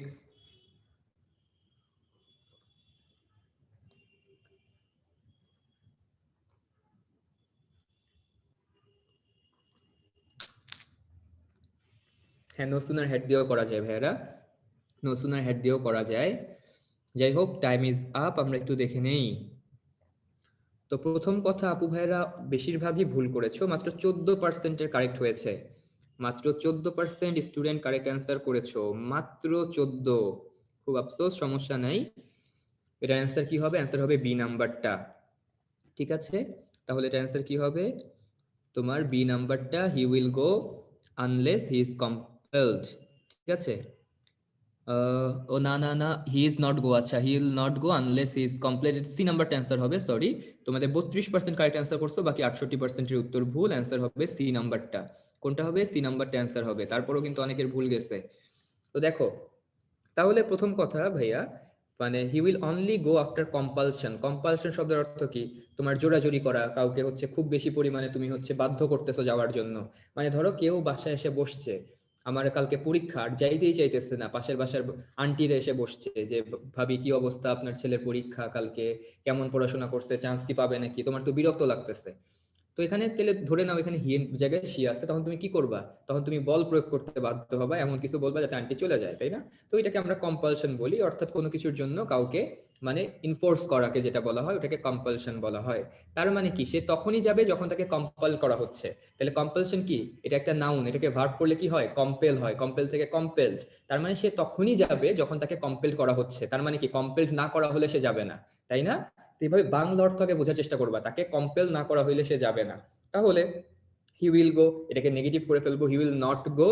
আর আনলেস এর পরবর্তী অংশ তো কখনোই নেগেটিভ হয় না, তাহলে এখানে কি হবে? হি will not go unless he is compelled হয়ে যাবে অ্যান্সার। ঠিক আছে, ওকে, এটাই হচ্ছে মূল কথা। তো এখানে জোর বুঝাইতে ওয়েন শব্দটা বসে না, কারণ এখানে যে ইমফাসাইজ করা হচ্ছে বুঝাই হচ্ছে। আনলেস মানে কি? মানে কি বলে, don't come unless I call you, আমি না কল করা পর্যন্ত জানি এসো না। তার মানে একদম বাধ্যবাধকতা দিয়ে দেওয়া। আর হোয়েন মানে কি? হোয়েন মানে একটা নির্দিষ্ট সময় বুঝায়, একদম ওই সময় হতে পারে, একটা লম্বা সময়ও বুঝাতে পারে, যে কোনো কিছু হতে পারে। তাহলে এখন তোমরাই বলো, হোয়েন দিব নাকি আনলেস দিব? আনলেস মানে কি? এটাই একমাত্র কারণ যার জন্য সে যাচ্ছে বা যাচ্ছে না। তো সেটাকে বোঝানোর জন্য আমরা আনলেস শব্দটাকে ব্যবহার করেছি।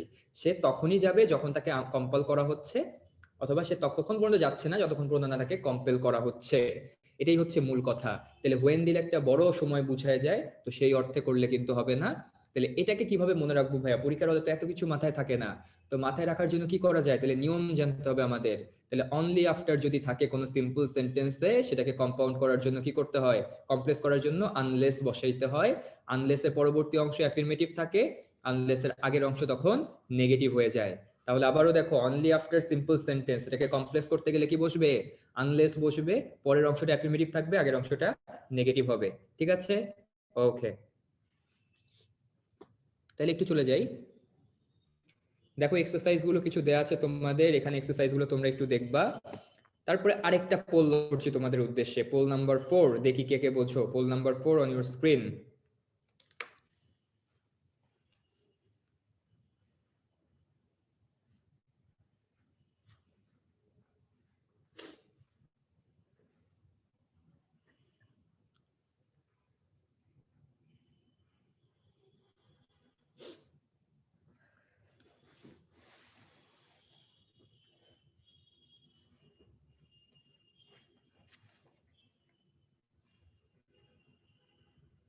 দ্রুত অ্যান্সার করো।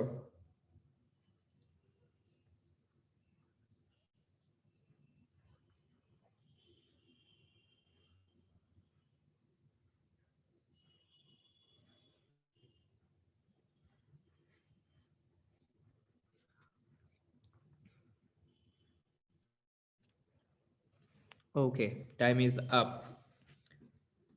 হ্যাঁ, অনেকেই কম্পাউন্ড অ্যান্সার করেছো, 62% উত্তর কারেক্ট হয়ে গেছে, বাকি 38% ভুল। উত্তরটা কি হবে আপু ভাইয়েরা? উত্তরটা হবে সি নাম্বার, কম্পাউন্ড সেন্টেন্স। তো এখানে কম্পাউন্ড সেন্টেন্স আমরা কিভাবে বুঝলাম? এখানে বাট শব্দটা আছে, বাটটা কোথায় ছিল? ফ্যান বয়েজে বাট ছিল, ফ্যান বয়েজের বিতে বোঝানো হয় বাট। আর কোনো বাক্যে যদি বাট থাকে তাহলে তাকে আমরা কম্পাউন্ড বলি, কিন্তু শর্ত আছে। সেই শর্ত কোথায়? একাধিক ফাইনাইট ভার্ব, একাধিক সাবজেক্ট। তো এখানে তোমার সাবজেক্ট একটা, ভার্বও একটা, বাকিগুলো কোথায় একটু বলো। সাবজেক্টকে না হয় কমন নিচ্ছি, ভার্বের কি হইলো একটু বলো তো আপু ভাইরা।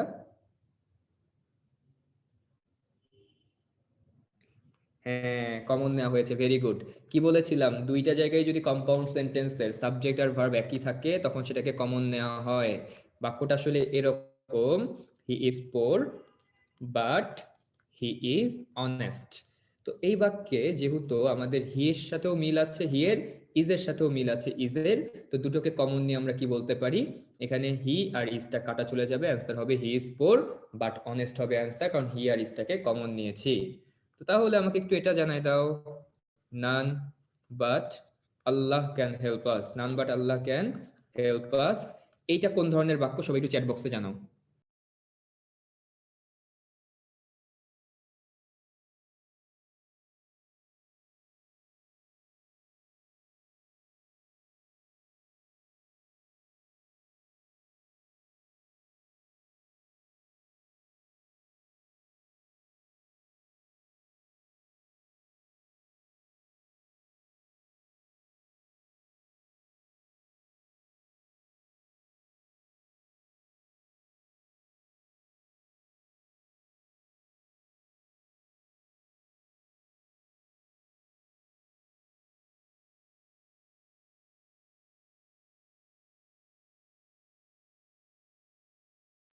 ওকে, তাহলে দেখি অনেকেই অ্যান্সার করেছো, অনেকের ভুল গেছে, অনেকের কারেক্ট হয়েছে, দেখি ভাই।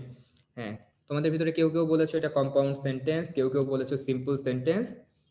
আচ্ছা, অনেকে অনেক ধরনের কথা বলেছো, ঠিক আছে।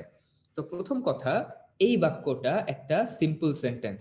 কি সেন্টেন্স? এটা একটা সিম্পল সেন্টেন্স, এখানেও বাট শব্দটা আছে। তো দেখো, বাট শব্দের তোমার এখানে কোন অর্থে ব্যবহৃত হয়েছে? আমরা জানি বাট শব্দের অর্থ কি? কিন্তু। তুমি যদি এখানে কিন্তু অর্থটা বসাও তাহলে কি দাঁড়াচ্ছে? বাক্যটা এরকম, none can help us but Allah, এরকম একটা বাক্য। দেখো, নান ক্যান হেল্প আস, বাক্যটাকে, এইটা আসল বাক্য, এটাকে ঘুরে এভাবে লেখা হয়, none can help us but Allah. এখানেই শেষ, এরপরে কিন্তু কোনো সাবজেক্ট নাই, ভার্ব নাই। তার মানে কি? কেউ আমাদেরকে সাহায্য করে না কিন্তু আল্লাহ। বাক্য হয়েছে, ইয়েস অর নো বলো, বাক্যটা হয়েছে কি হয় নাই? বলো, none can help us but Allah, কেউ আমাদেরকে সাহায্য করে না কিন্তু আল্লাহ, বাক্য হয়েছে? হয় নাই। তার মানে এখানে বাট শব্দের অর্থ কিন্তু না, বাট শব্দের অর্থ কি? এক্সেপ্ট বা উইদাউট বা ছাড়া বা ব্যতিরেকে, এই অর্থে বসেছে বাট শব্দটা, ঠিক আছে? বা যেটাকে আমরা এক্সেপ্ট কিংবা উইদাউট বলতে পারি। তার মানে আল্লাহ ছাড়া কেউ আমাদেরকে সাহায্য করতে পারে না। তাহলে বাট যখন কিন্তু অর্থে ব্যবহৃত হয় তখন সে একটা কনজাংশন। তখন কি সেটা? তখন একটা কনজাংশন। আর বাট যখন তোমার ছাড়া অর্থে ব্যবহৃত হয় তখন সে কি? তখন সে একটা প্রিপজিশন, ঠিক আছে? আর প্রিপজিশন হিসেবে যদি বাট বসে সেটা কি কম্পাউন্ড সেন্টেন্স হতে পারে? তাইলে দেখো, none can help us but Allah এই বাক্যতে সাবজেক্ট একটা, ভার্বও একটা, তাহলে এটা কোন ধরনের বাক্য? এটা একটা সিম্পল বাক্য। এখানে বাটটা কনজাংশন হিসেবে বসে নাই। কিভাবে বুঝলাম? অর্থ দিয়ে বুঝেছি। তো বুঝছি কিনা আপু ভাইয়ের একটু জানাই দাও, এটা বুঝছি কিনা।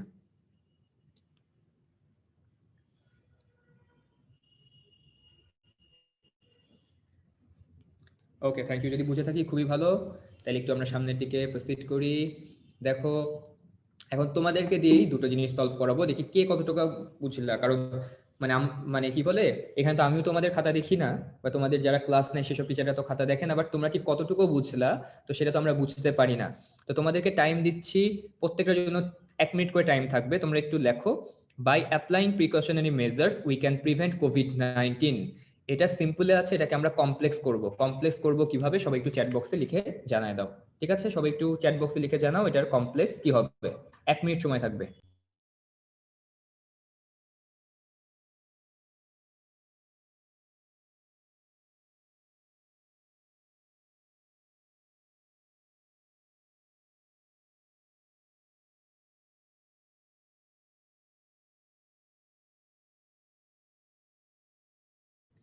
হ্যাঁ, অনেকেই পারছো, ভেরি গুড। যারা পারতেছো খুবই ভালো, থ্যাংক ইউ সো মাচ। তাহলে এটাকে আমরা কিভাবে করতে পারি? By applying precautionary measures we can prevent কোভিড-19। তাহলে এটাকে বলতে পারি, if we apply precautionary measures we can prevent কোভিড-19। তা এক্ষেত্রে আমরা হচ্ছে কম্পাউন্ড কিভাবে করব এটাও একটু জানাই দাও ভাইয়াপুরা। তাহলে কমপ্লেক্সটা সবাই পারছো, thank you so much. If we apply precautionary measures we can prevent কোভিড-19, এটাকে কিভাবে করব আমরা কম্পাউন্ড, সেটাও একটু জানাই দাও আপু ভাইয়ারা। টাইম দিচ্ছি আরো কিছুক্ষণ।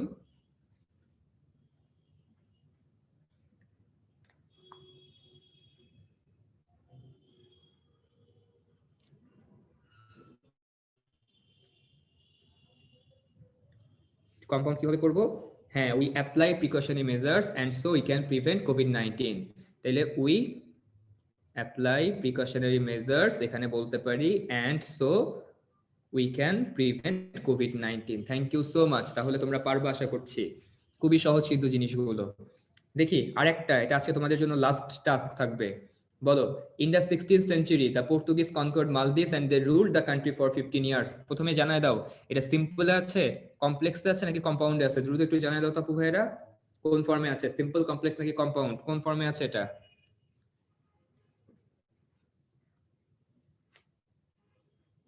Very good. এটা কোন ফর্মে আছে? এটা কম্পাউন্ডে আছে। কম্পাউন্ড কিভাবে বুঝলাম? মাঝখানে এন্ড আছে, এখানে একটা সাবজেক্ট, এখানে একটা সাবজেক্ট। তো প্রথম কাজ হবে এটাকে সিম্পল বানাও। দেখি কে কে সিম্পল বানাইতে পারো। সময় দিচ্ছি 1 মিনিট, সবাই সিম্পল বানাও বাক্যটাকে।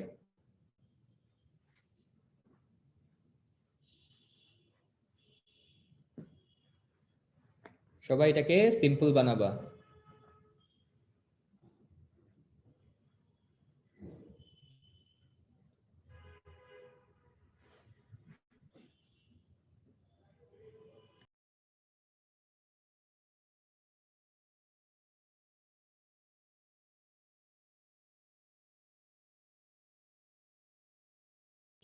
ওকে, থ্যাংক ইউ সো মাচ।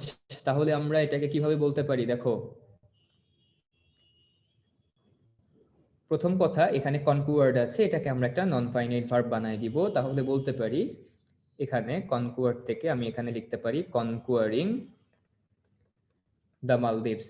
তো কনকুয়ারিং দ্য মালদ্বীপস, তারপরে তুমি এন্ড এর পরে ডেটা উঠাই দিবা, কনকুয়ারিং দ্য মালদ্বীপস, এরপরে কমা দিয়ে তুমি লিখতে পারো the Portuguese rule the country for 15 years in the 16th century। এটা হবে হচ্ছে তোমার সিম্পল সেন্টেন্স। আমি একটু নিচে লিখে দিচ্ছি, আমার একটু স্ক্রিনে প্রবলেম করছে, আমি একটু আবার লিখে দিই তোমাদেরকে সুন্দর করে, খেয়াল করো ভালো করে। তাহলে প্রথম কথা, আমাদের যে শুরুতে যে টাইমটা দেওয়া আছে অ্যাডভার্ব অফ টাইম, এটাকে আমরা লাস্টে নিয়ে যাব। তো অ্যাডভার্ব অফ টাইম কোথায় বসে? হয় বাক্যের শুরুতে বসে, নাইলে শেষে বসে, মাঝে কিন্তু বসে না, ঠিক আছে?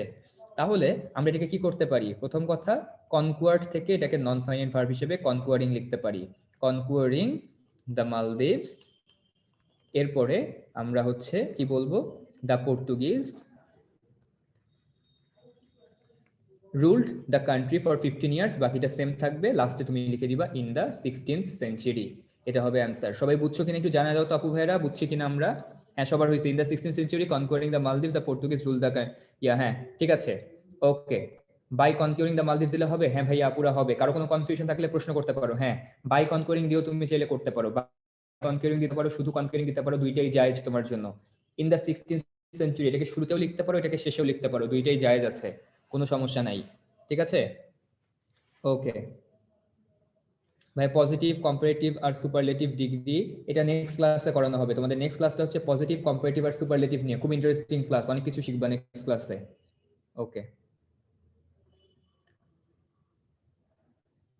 ওকে অর্ক লিখেছো নাজায়েজ। নাজায়েজ যেগুলো ভুল করবা ওগুলো নাজায়েজ, আর যেটা ঠিক করবা সেটা জায়েজ।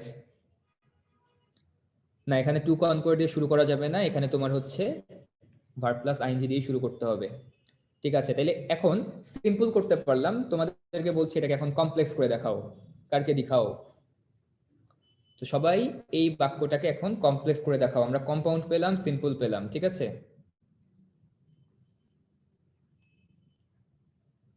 Very good.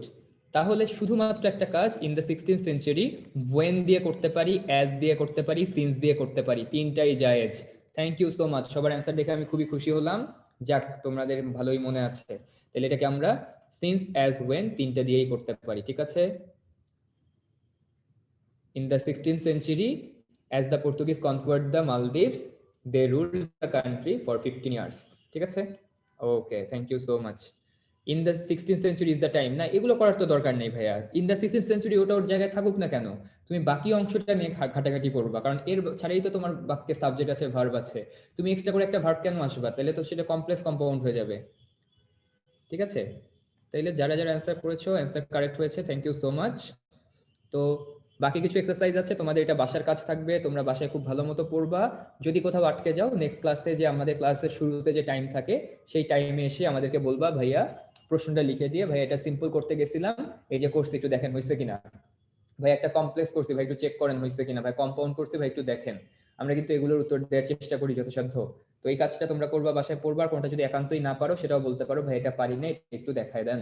কারণ তোমাদের থেকে আমরা ভালো প্রশ্ন চাই, কিন্তু তোমরা দেখা যাবে যে অন্য প্রশ্ন দিয়ে ভরাই রাখো, যে আজকে পড়াচ্ছি এর মাঝখান থেকে যে ভাইয়া এখানে মানে এটা এই পার্টস অফ স্পিচ কেন, ফ্রেজ কেন, এরকম না করে টপিকের সাথে রিলেভেন্ট যে কোনো প্রশ্ন করলে আমরা কিন্তু সবসময় তোমাদেরকে ওয়েলকাম জানাই। তো বাকিগুলো বাসার জন্য তোমাদের হোমওয়ার্ক থাকলো। এখন তোমাদের কোয়েশ্চেন অ্যান্সার সেশন, কার কি প্রশ্ন একে একে চ্যাট বক্সে জানাতে পারো, এরপরে কিছু লাইভ প্রশ্ন নিব তোমাদের।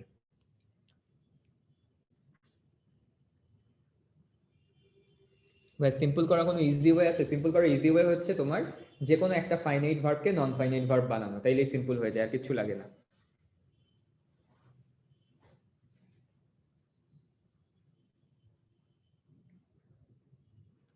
আচ্ছা ভাই কিছু হ্যান্ড রেজ নেন, ওদের লাইভ প্রশ্নই নেই, ওদের প্রশ্ন আমি আবার চ্যাট দেখে বুঝে একটু কঠিন হয়ে যায় যে কি প্রশ্ন করছে।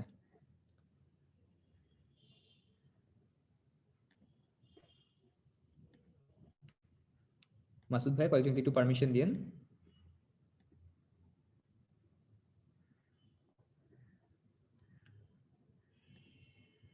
রাজা ভাই শুনতে পাচ্ছেন? হ্যাঁ শুনতে পাচ্ছি বাবলা। ওকে ভাইয়া, তাহলে কিছু লাইভ কোয়েশ্চেন নেই ভাইয়া, একটু অ্যান্সার দেন তাহলে একটু। হ্যাঁ হ্যাঁ সমস্যা নাই, লাইভ কোশ্চেন নিতে পারো। ওকে তোমাদেরকে পারমিশন দেওয়া হয়েছে কয়েকজনকে, তোমরা একটু আনমিউট করে করে প্রশ্ন করো একে একে, রাজা ভাই উত্তর দিবেন। আসসালামু আলাইকুম। ওয়ালাইকুম আসসালাম। হ্যাঁ তোমার প্রশ্নটা বলো। The নাম বলো। mother wrote, যে আমার নাম ফাহাদ আলম ফারদিন। আচ্ছা বলো। The mother rose হ্যাঁ in her. টেক কোশ্চেনটা কি হবে ভাইয়া? আচ্ছা ওকে, আমরা জানি যে মা শব্দটা হচ্ছে কাউন্টেবল নাউন এবং কমন নাউন, কিন্তু যখন মাদারের সাথে ডি যোগ হয় তখন এই কমন নাউনটা অ্যাবস্ট্রাক্ট হয়ে যায়, বিমূর্ত গুণবাচক নাউন। এই কারণে দি মাদার বলতে একটা গুণ বোঝায়, তাই আমরা এটার পরিবর্তে ইট দিব। বুঝেছো?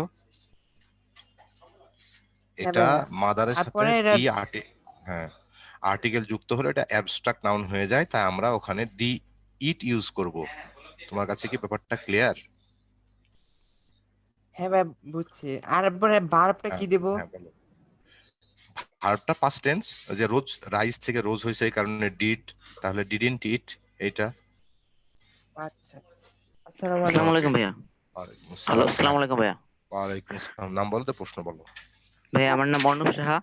আমার কোশ্চেন হচ্ছে এখানে একটা complex sentence, when he arrived বলো। at home we started taking rest। হুম, এইখানে ভাইয়া এটার সিম্পল যদি at the বলো। time of his arriving দিয়ে করি তাহলে কি এটা হবে? আচ্ছা আমি বলি শোনো, অ্যারাইভ অ্যারাইভ তো ভার্ব, এটা তো জানো তাই না? জি ভাই, হ্যালো, জি ভাই জানি। অ্যারাইভ যে একটা ভার্ব, এটা তো নিশ্চিত। আচ্ছা অ্যারাইভের নাউন কি? অ্যারাইভাল। অ্যারাইভের নাউন হচ্ছে অ্যারাইভাল। তুমি কেন জি কেন ভাই, অ্যারাইভিং দিতে যাবা? নাউন তো আছে। আমরা কখন আইএনজি দিই? যেমন রাইটের আর কোনো নাউন নাই, তখন রাইটিং দিই। কামের আর কোনো নাউন নাই, তখন কামিং দিই। গোয়ের আর জি কোনো ভাই, নাউন ফর্ম নাই, তখন গোয়িং দিই। কিন্তু আমাদের জি ভাই, অ্যারাইভে তো নাউন ফর্ম আছে, তাহলে এটা প্রেজেন্ট পার্টিসিপল হয়ে যাবে না? জি ভাই। ওকে, হ্যাঁ ভাই নেক্সট। হ্যালো আসসালামু আলাইকুম ভাইয়া। মাসুদ ভাই নেক্সট পারমিশন দেন। ভাইয়া আমার আর একটা কোশ্চেন ওয়ালাইকুম ছিল। আসসালাম, তোমার নাম বলো, ওতে প্রশ্ন বলো। হ্যাঁ বলো ভাইয়া আমি তাড়াতাড়ি। ওই কিউ&এ বক্সে একটা কোশ্চেন করছিলাম, আপনি অ্যান্সার দিছিলেন ওটা কারেক্ট, কিন্তু উদ্ভাসে আমাকে ওটা কাইটে দিছিল। হ্যাঁ হ্যাঁ আমি কি এখন ওটা কি হ্যাঁ, কোনটা রিভিউ করব? কোনটা কোশ্চেনটা বলো। বাই বলো বলো। রিপিটিং দিস ও অ্যাক্টিভিটি দে হ্যাভ মেক দিয়ে, a poor have result. Have দিয়ে বলছিলা? হ্যাভ দিয়ে? না ভাইয়া, by repeating this activity they make a poor result as they কোশ্চেনটা রিপিট বলো, দিস। প্রশ্নটা বলো, জি সমস্যা ভাই, নাই। জি ভাই বলতেছি, by repeating this Fardin activity they make কোশ্চেনটা এ বলো। Poor result. হ্যাঁ হ্যাঁ হ্যাঁ হ্যাঁ। এটার অ্যান্সার আচ্ছা এটার বাই রিপিটিং এখানে দেয়া আছে না তো? বলো ভাই এটা কমপ্লেক্স করছিলাম, অ্যাজ দে ভাইয়া, তোমার রিপিট দিস প্রশ্নটা activity they definite make a মানে পোর কি? রেজাল্ট। হ্যাঁ হ্যালো, জি ভাই আচ্ছা, বুঝছেন? দুদিকে ভার্ব কি প্রেজেন্ট ছিল? দুদিকে ভার্ব কি জি ভাই, সিমিলার ছিল? হ্যাঁ আমি বুঝছি। জি ভাই, আমার প্রশ্ন হচ্ছে তোমার দুদিকে ভার্ব কি, ভার্বের টেন্স কি কারেক্ট দুদিকে একই রকম ছিল? জি ভাই একই রকম ছিল। এইটা একটু চেক করবা। যদি তোমার দুই পাশের টেন্সের ভার্ব একই থাকে তাহলে তুমি ঠিকই বলছো। জি ভাই, ঠিক আছে। জি ভাই, আচ্ছা জি ভাই, নেক্সট। ধন্যবাদ। হ্যাঁ ভাইয়া, তুমি প্রশ্ন বলো, তোমার নাম বলার পর প্রশ্ন বলো। আসসালামু আলাইকুম ভাইয়া। ওয়ালাইকুম আসসালাম। হ্যাঁ তোমার নামটা বলো, তো প্রশ্ন বলো। ভাইয়া আমার নাম হুমায়রা তাসনিম। ভাইয়া আমার প্রশ্নটা হচ্ছে হ্যাঁ, he knows that time once gone is gone forever, এটার সিম্পল কি হবে? The lost time never comes back, হারানোর সময় কখনো ফিরে আসে না। ভাইয়া প্রথম দিয়ে the he knows, lost time. Hmm he হ্যাঁ নোজটা বলো, তাহলে কোথায় যাবে? বুঝি নাই। ভাইয়া পুরোটা হ্যাঁ, সেন্টেন্স ছিল হি ও knows that time once gone is gone forever. ও আচ্ছা আচ্ছা আচ্ছা, বুঝছি। আচ্ছা এখানে হবে লোস টাইম, লো, হি নোজ দ্যাট, হি, এটা তুমি সিম্পল করতে বলছো। জি হ্যালো, ভাইয়া। আচ্ছা এখানে হবে loses time never comes back is known to him. Lose time never comes back is known to him, এখানে যে ইজ নোন টু হিম আছে না, তো ওই যে ইজ আছে না, ইজ, হ্যালো, জি হ্যাঁ ওই যে ইজ আছে, তো ইজের পূর্বে যে আমি একটা বাক্য দিছি না, যে lose time never comes back, ওই পুরো বাক্যটাই হবে ইজের সাবজেক্ট। ক্লিয়ার? তাহলে ভাইয়া নোজ টাইম আমাদের এটা তো একটা বাক্যই, তো এটা হ্যাঁ, কি কমপ্লেক্স সেন্টেন্স বা কোনটা? কমপ্লেক্স মতো হয়ে যায় না? না না, আমি বলি তোমাকে, আমি তোমাকে বলি যে যখন এরকম দুইটা বাক্য থাকে, একটা পুরো বাক্য কিন্তু একটা বাক্যের সেন্টেন্স হতে পারে। যেমন তোমরা ওই যে ন্যারেশনে লিখো না, যে হি সেজ আই এম বিজি, বা he tells I am busy, তো আই এম বিজিটা এই টেলের অবজেক্ট। হ্যাঁ, আমরা এখানে কি দ্যাট বসাইছি? আমরা কি কোনো কমপ্লেক্স বাক্যের চিহ্ন ব্যবহার করছি? আমরা কি কোনো কম্পাউন্ড বাক্যের চিহ্ন ব্যবহার করছি? বলো, না না। আমরা কি এই বাক্যে কোনো কম্পাউন্ড বাক্যের চিহ্ন ব্যবহার করছি, কোনো কমপ্লেক্স বাক্যের চিহ্ন ব্যবহার করছি? আচ্ছা তুমি আমাকে উত্তর দাও, কমপ্লেক্স এবং কম্পাউন্ড বাক্যের চিহ্ন ছাড়া তুমি কি কমপ্লেক্স কম্পাউন্ড করতে পারবা? বলো, পারবা না। তাহলে কি দাঁড়াইলো? তাহলে আচ্ছা দাঁড়ালো যে একটা একটা নাউন, শুনো, একটা নাউন যেমন সাবজেক্ট হয়, একটা বাক্য সাবজেক্ট হতে পারে। ক্লিয়ার? জি ভাইয়া, হ্যাঁ ভাই আমাদের নেক্সট। অ্যানসারটার মধ্যে ভাইয়া একটু অ্যানসারটার মধ্যে দেওয়া ছিল দ্যাট হ্যাঁ time once gone is gone forever is known to him, এখানে তো that time once gone that তো দেওয়া আছে, তাহলে তো এটা কমপ্লেক্স হয়েছে। আচ্ছা, না, এখানে দ্যাট হচ্ছে, এখানে দ্যাট ইকুয়াল টু দ্যাটের পরে যে বাক্যটা আছে না, দেখো তুমি বাক্যটা দ্যাটের পরে একটা বাক্য আছে, তারপর একটা ইজ আছে না? ভাইয়া এই যে দ্যাটের পরে যে বাক্যটা আছে ওই বাক্যটা সমান সমান দ্যাট, দ্যাট দ্বারা যা বোঝায় ওই বাক্যটা দ্বারা একই কথা বোঝায়। এবং এই দ্যাটটা হচ্ছে পরবর্তী যে বাক্যটা আছে তারপর দেখো আর একটা ভার্ব আছে, ওই পরবর্তী ভার্বের সাবজেক্ট হচ্ছে দ্যাট। এটা কনজাংশন না, দ্যাট কনজাংশন হিসেবে ইউজ হয়, আবার দ্যাট হচ্ছে প্রোনাউন হিসেবে ইউজ হয়। এখানে প্রোনাউন হিসেবে ইউজ হয়েছে, কনজাংশন হিসেবে না। আমার মনে হয় তুমি বুঝতে পারছো এবার। ভাইয়া শেষ কথাটা এখানে বুঝতে পারি নাই। আমার কাছে বলছি যে এখানে দ্যাটটা প্রোনাউন হিসেবে ব্যবহার করেছে, দ্যাট যে বাক্য শুরুতে ব্যবহার হয়েছে না, এই দ্যাট যখন বাক্যের শুরুতে ব্যবহার হয় তখন এটা কনজাংশন কোনোদিন হয় না, এটা প্রোনাউন হিসেবে ইউজ হয়। ব্যাপারটা কি বুঝছো? আচ্ছা বুঝতে দ্যাট পারছি। যখন বাক্যের শুরুতে ব্যবহার হয় তখন কোনোদিন কনজাংশন হয় না, এটা সবসময় প্রোনাউন হিসেবে ইউজ হয়। ওকে ভাইয়া, থ্যাংক ইউ। হ্যাঁ, এটাই। আচ্ছা, আসসালামু আলাইকুম নেক্সট ভাইয়া। কারো প্রশ্ন আছে আর? মাসুদ ভাই, জি ভাইয়া করতেছে প্রশ্ন আছে। মাসুদ ভাই। ভাইয়া হুম, হ্যাঁ ভাইয়া তোমার প্রশ্নটা করো, ভাই শুনছে, তোমার প্রশ্নটা তুমি করো। আমরা তো কম্পাউন্ড সেন্টেন্সে প্রায় রুল দেখলাম বাট অথবা এন্ড অর এন্ড সো এগুলা দেখছি। তো এখন অনেকগুলাতেই এন্ড সো আছে, তো কম্পাউন্ড সেন্টেন্স দেখার পর বুঝবো কিভাবে আমি সিম্পল অথবা কমপ্লেক্স এখন কোন রুলসটা ইয়া করব? আচ্ছা ভাইয়া, আমি লাইনটা একটু একটু ডিস্টার্ব দিচ্ছিল, আমি প্রশ্নটা বুঝি নাই। তুমি কি কষ্ট করে আরেকবার প্রশ্নটা বলবা? হ্যাঁ হ্যাঁ, কম্পাউন্ড হ্যাঁ সেন্টেন্সে তো বলো। আমরা দেখলাম আর কি হুম ফ্যানভার্স থেকে বাট হুম এন্ড সো হুম আচ্ছা, এগুলা and but থেকে or আমরা than বুঝবো যে so এটা yet compound however sentence. therefore হ্যাঁ। হ্যাঁ, হুম হুম হুম আজকে হুম তো প্রায় হুম, বলো। রুলসে এন্ড সো হুম এগুলা দেখছি, কিন্তু অনেকগুলা সেন্টেন্সে কম্পাউন্ডে হুম হুম হুম এন্ড সো আছে, কিন্তু তখন আমরা বুঝবো কিভাবে যে হুম, এখানে সিম্পলে কোনটা ইউজ করব, হুম। সিম্পল অথবা কমপ্লেক্স করার সময়? আচ্ছা, এইটা এইটা তোমাকে আগে শিখতে হবে। যেমন আমরা যেমন ধরো একটা কমপ্লেক্সের কারণ আছে, তখন তুমি ব্যবহার করবা অ্যান্ড সো। যেমন দেখো একটা কমপ্লেক্সে যখন পারপস থাকবে, পারপাস বোঝাবে, তখন তুমি ইউজ করবা অ্যান্ড দাস। এখন তোমাকে এই জিনিসটা আগেই শেখা লাগবে যে কারণ থাকলে আমরা কমপ্লেক্সের কম্পাউন্ডে কি ইউজ করি, পারপাস থাকলে আমরা কি ইউজ করি, এটা তোমাকে শেখা লাগবে। আর ভাইয়া হুম, প্রেজেন্ট হ্যাঁ। পার্টিসিপল মানে কি? প্রেজেন্ট পার্টিসিপল কথাটার মিনিং হচ্ছে দিত ভাব। দিত বুঝো? দিত, ওই যে একটা রেডিও টেলিভিশনে বলে না যে এবার দ্বৈত কণ্ঠে গান ভাইয়া গেয়ে শুনি শোনাবেন, নাই, ওই দ্বৈতটা বুঝো আরেকবার। না? ওই যে রেডিও টেলিভিশনে বলে না যে এবার দ্বৈত কণ্ঠে গান বলে শোনাবেন, এরকম দ্বৈত কথাটা শোনো নাই? হ্যাঁ শুনছি ভাইয়া। একবার ছেলে বলে একবার মেয়ে বলে। তো পার্টিসিপল হচ্ছে এমন একটা শব্দ যার দুইটা কাজ। যখন এই পার্টিসিপলের পূর্বে তুমি সাহায্যকারী ভার্ব ইউজ করো, যেমন আই এম রানিং, আমি দৌড়তেছি, এখানে রানিংটা ভার্ব। কিন্তু তুমি যদি বলো যে দি রানিং ট্রেন, নাউনের আগে, এখানে কি রানিং এর আগে কোনো সাহায্যকারী ভার্ব ছিল? কিছু নাই ছিল তো। না। তাহলে এখানে রানিং হচ্ছে না। অ্যাডজেক্টিভ। তাহলে ও আর পার্টিসিপলের কি কয় কোনো রকম কাজ? দুই ভার্বের রকম। সাথে আইএনজি বেঈমান ফর্ম যারা থাকে কিন্তু না, সামনে ওই কোনো ওই রকম অক্সিলারি ভার্ব টাইপের। না থাকলে? হ্যাঁ, তখন হচ্ছে অ্যাডজেক্টিভ ফর্ম, এটাকে বলা হয় পার্টিসিপল। ও, ক্লিয়ার? আর হ্যাঁ আরেকটা প্রবলেম ছিল আমাদের তাড়াতাড়ি বলো, ফার্স্ট সময় স্লাইডেই কম। সেকেন্ড রুলসে জিরান্ডের ওইখানে রুলস, যে বলছিল কন্ডিশনালের কথাটা, ওইটা বুঝি নাই। আচ্ছা, জিরান জিরান যদি জিরান দিয়ে যদি তুমি কমপ্লেক্স করো, তাহলে জিরানকে তুমি বেস ফর্মে নিয়ে আসবা। কি ফর্মে বলো তো? বেস ফর্মে নিয়ে আসবা। নিয়ে বেস আসার পরে ফর্মে। সাথে একটা ইব, হ্যাঁ, তারপরে সাথে একটা ইব বসাবা। আর সাবজেক্ট অনুযায়ী যদি থার্ড পারসন সিঙ্গুলার হবে তাহলে এস দিবা, যদি না হয় তাহলে দিবা না, তাহলে তোমার ওইটা এটা বুঝছি কমপ্লেক্স হয়ে ভাইয়া, যাবে। ক্যান কুডের হ্যাঁ, ব্যাপারটা বুঝি নাই। যে ক্যানকুডের ব্যাপার, মডাল হ্যাঁ হ্যাঁ হ্যাঁ, মডাল। মডাল। তো তোমার হ্যাঁ প্রশ্নটা কি আসলে? তোমার মূল ভাইয়া, ওই প্রশ্নটা যে কি?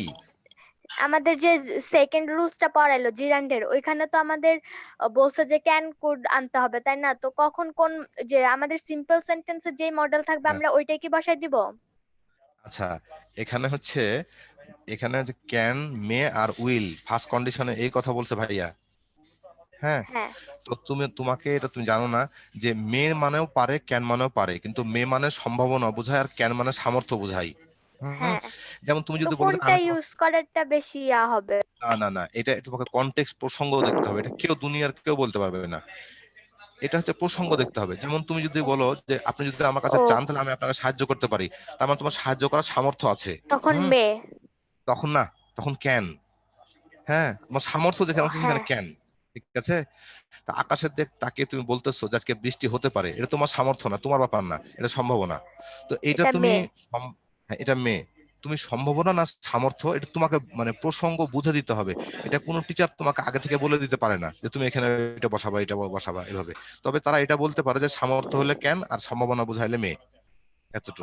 আচ্ছা আচ্ছা, থ্যাংক ইউ হুম, ভাইয়া। আচ্ছা, ওকে, ওয়েলকাম। আসসালামু নেক্সট আলাইকুম। শরণ, শরণকে পারমিশন আছে, তুমি কোশ্চেন করতে পারো। ভাই আসসালামু আলাইকুম। ওয়ালাইকুম আসসালাম শরণ। ভাই ওই দিন আমাদের একটা প্রশ্ন ছিল যে হুম, হুম,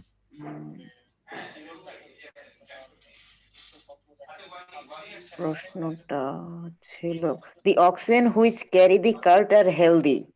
হুম, আমি হুম। এটার অ্যান্সার লিখছিলাম the cart carrying oxen are healthy. এটা কি হবে? না, তোমার বাক্যটা সম্পূর্ণ ভুল। তোমার বাক্যে কোনো ফাইনাইট ভার্ব নাই। হুম, বাক্য হয় নাই।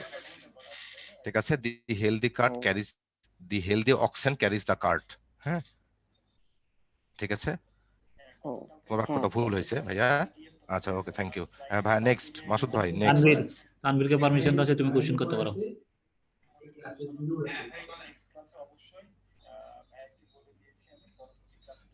আচ্ছা, নেক্সট তানভীর, তুমি কি প্রলর। শুনতে পাচ্ছ?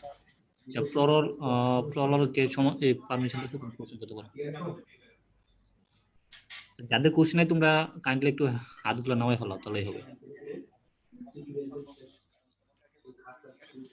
নিতুকে ভাই পারমিশন একটু আছে। তাড়াতাড়ি প্রশ্নটা করো আমাদের। হ্যালো ভাইয়া, আসসালামু আলাইকুম। ওয়ালাইকুম আসসালাম। ভাইয়া তোমার প্রশ্নটা বলো। ভাই আমার নাম তানভীর। তানভীর, প্রশ্নটা বলো ভাইয়া। ভাইয়া পরীক্ষার রিভিউ গুলা কেমনে করব? পরীক্ষা পরীক্ষা রিভিউ রিভিউ হচ্ছে তোমার ওই মাসুদ জায়গায় ভাই দেওয়া বলে আছে, দিন। তোমার রেজাল্টের নিচে দেখবো বলা একটা রিভিউ কোশ্চেন, তোমার রিকোয়েস্ট একটা অপশন আছে নিচে, তোমার রিভিউ রেজাল্টে যাওয়ার পরে নিচে দেখবা, স্ক্রল করে নিচে যাবা, এই জায়গায় দেওয়া আছে, তুমি রিকোয়েস্ট রিভিউ দিতে পারবা। তুমি একটু ভিউ রেজাল্টে যাই ক্লিক করে নিচে দেখো। ঠিক আছে ভাইয়া, ধন্যবাদ। ওকে, নিতু তুমি মাসুদ কোশ্চেন ভাই করতে পারো। পরের নেন। হ্যালো ভাই, আমার প্রশ্নটা ছিল যে কালকে যে উইকলি এক্সামটা হয়েছিল না, সেখানে আমি একটা আপলোড দিছি, তারপরে বলছে যে আরেকটা আপলোড হচ্ছিল না। তারপরে আমি যখন ক্রোম থেকে বেরিয়ে গিয়ে আবার লগ ইন করতে গেলাম, তখন দেখি অটোমেটিক্যালি লগ আউট।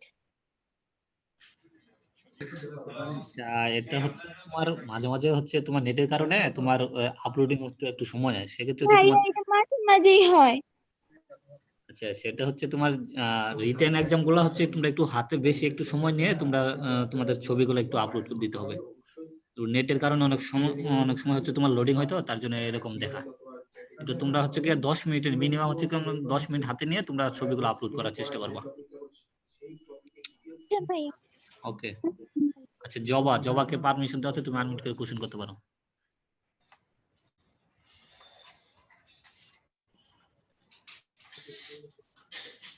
আসসালামু আলাইকুম ভাইয়া। ওয়ালাইকুম আসসালাম। হ্যাঁ, তুমি প্রশ্নটা বলো জবা। জি ভাইয়া, though he was honest he was set free, এইটার সিম্পল কি ভাইয়া? In spite of his dishonesty he was set free, এটা হবে? নাকি despite of his being dishonesty he was set free, এটা হবে ভাইয়া? দুইটা ফর্মই কারেক্ট।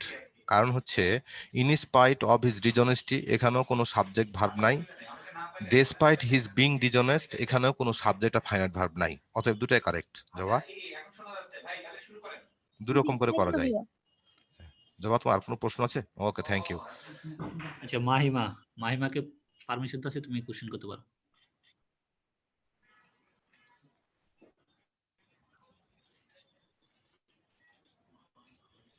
মাহিমা, তোমার কোশ্চেনটা তুমি করতে পারো।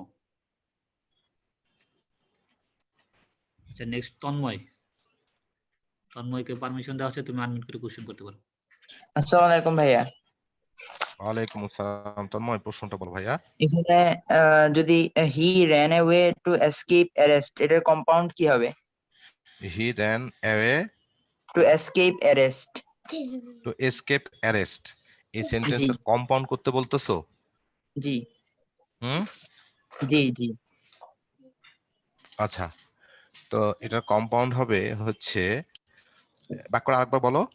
হি He ran ran past tense না he ran present tense? away he ran হ্যাঁ, away to escape হুম arrest. এটার হুম কম্পাউন্ড হুম he ran away to escape he ran arrest. Away and he got হ্যাঁ বুঝছি। He ran away and he got escaped and arrest. Hello আবার ভাইয়া, বলছি শুনো।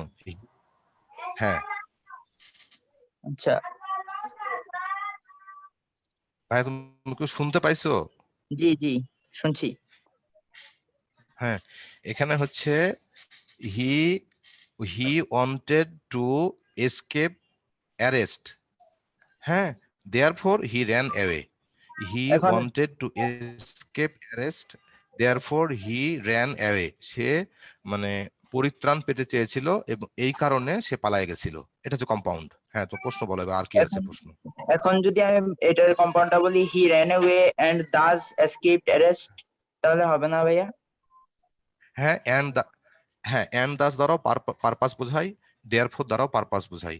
যদি তুমি এক শব্দ লিখো দেয়ারফোর, তুমি যদি অ্যান্ড লিখো তাহলে তোমাকে দাসটা বাড়তি লিখতে হবে। দুইটা ঘটনা একই ভাইয়া।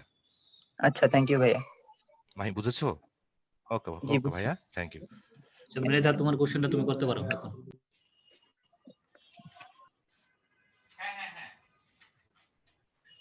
মৃদা, তোমাকে আনমিউট হয়েছে, তুমি কোশ্চেন করতে পারো।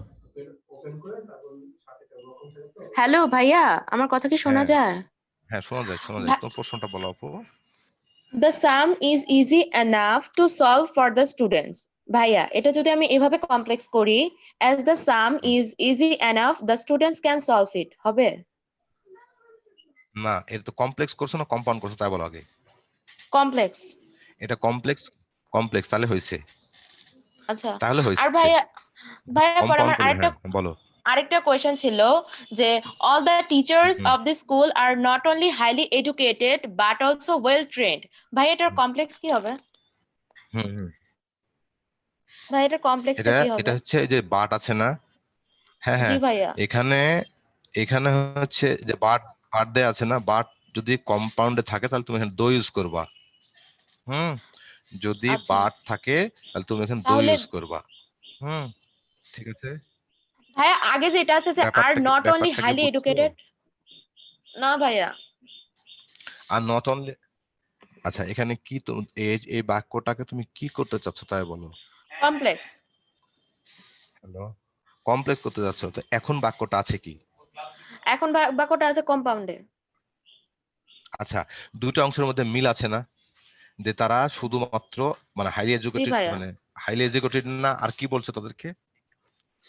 হ্যাঁ, আর কি বলছে? Well trend. Well train. তাহলে দুটো বাক্যের অংশের মধ্যে মিল ওয়েল আছে, ট্রেন্ড। তাহলে তুমি হ্যাঁ তুমি এন্ড দিতে জি পারো, ভাইয়া।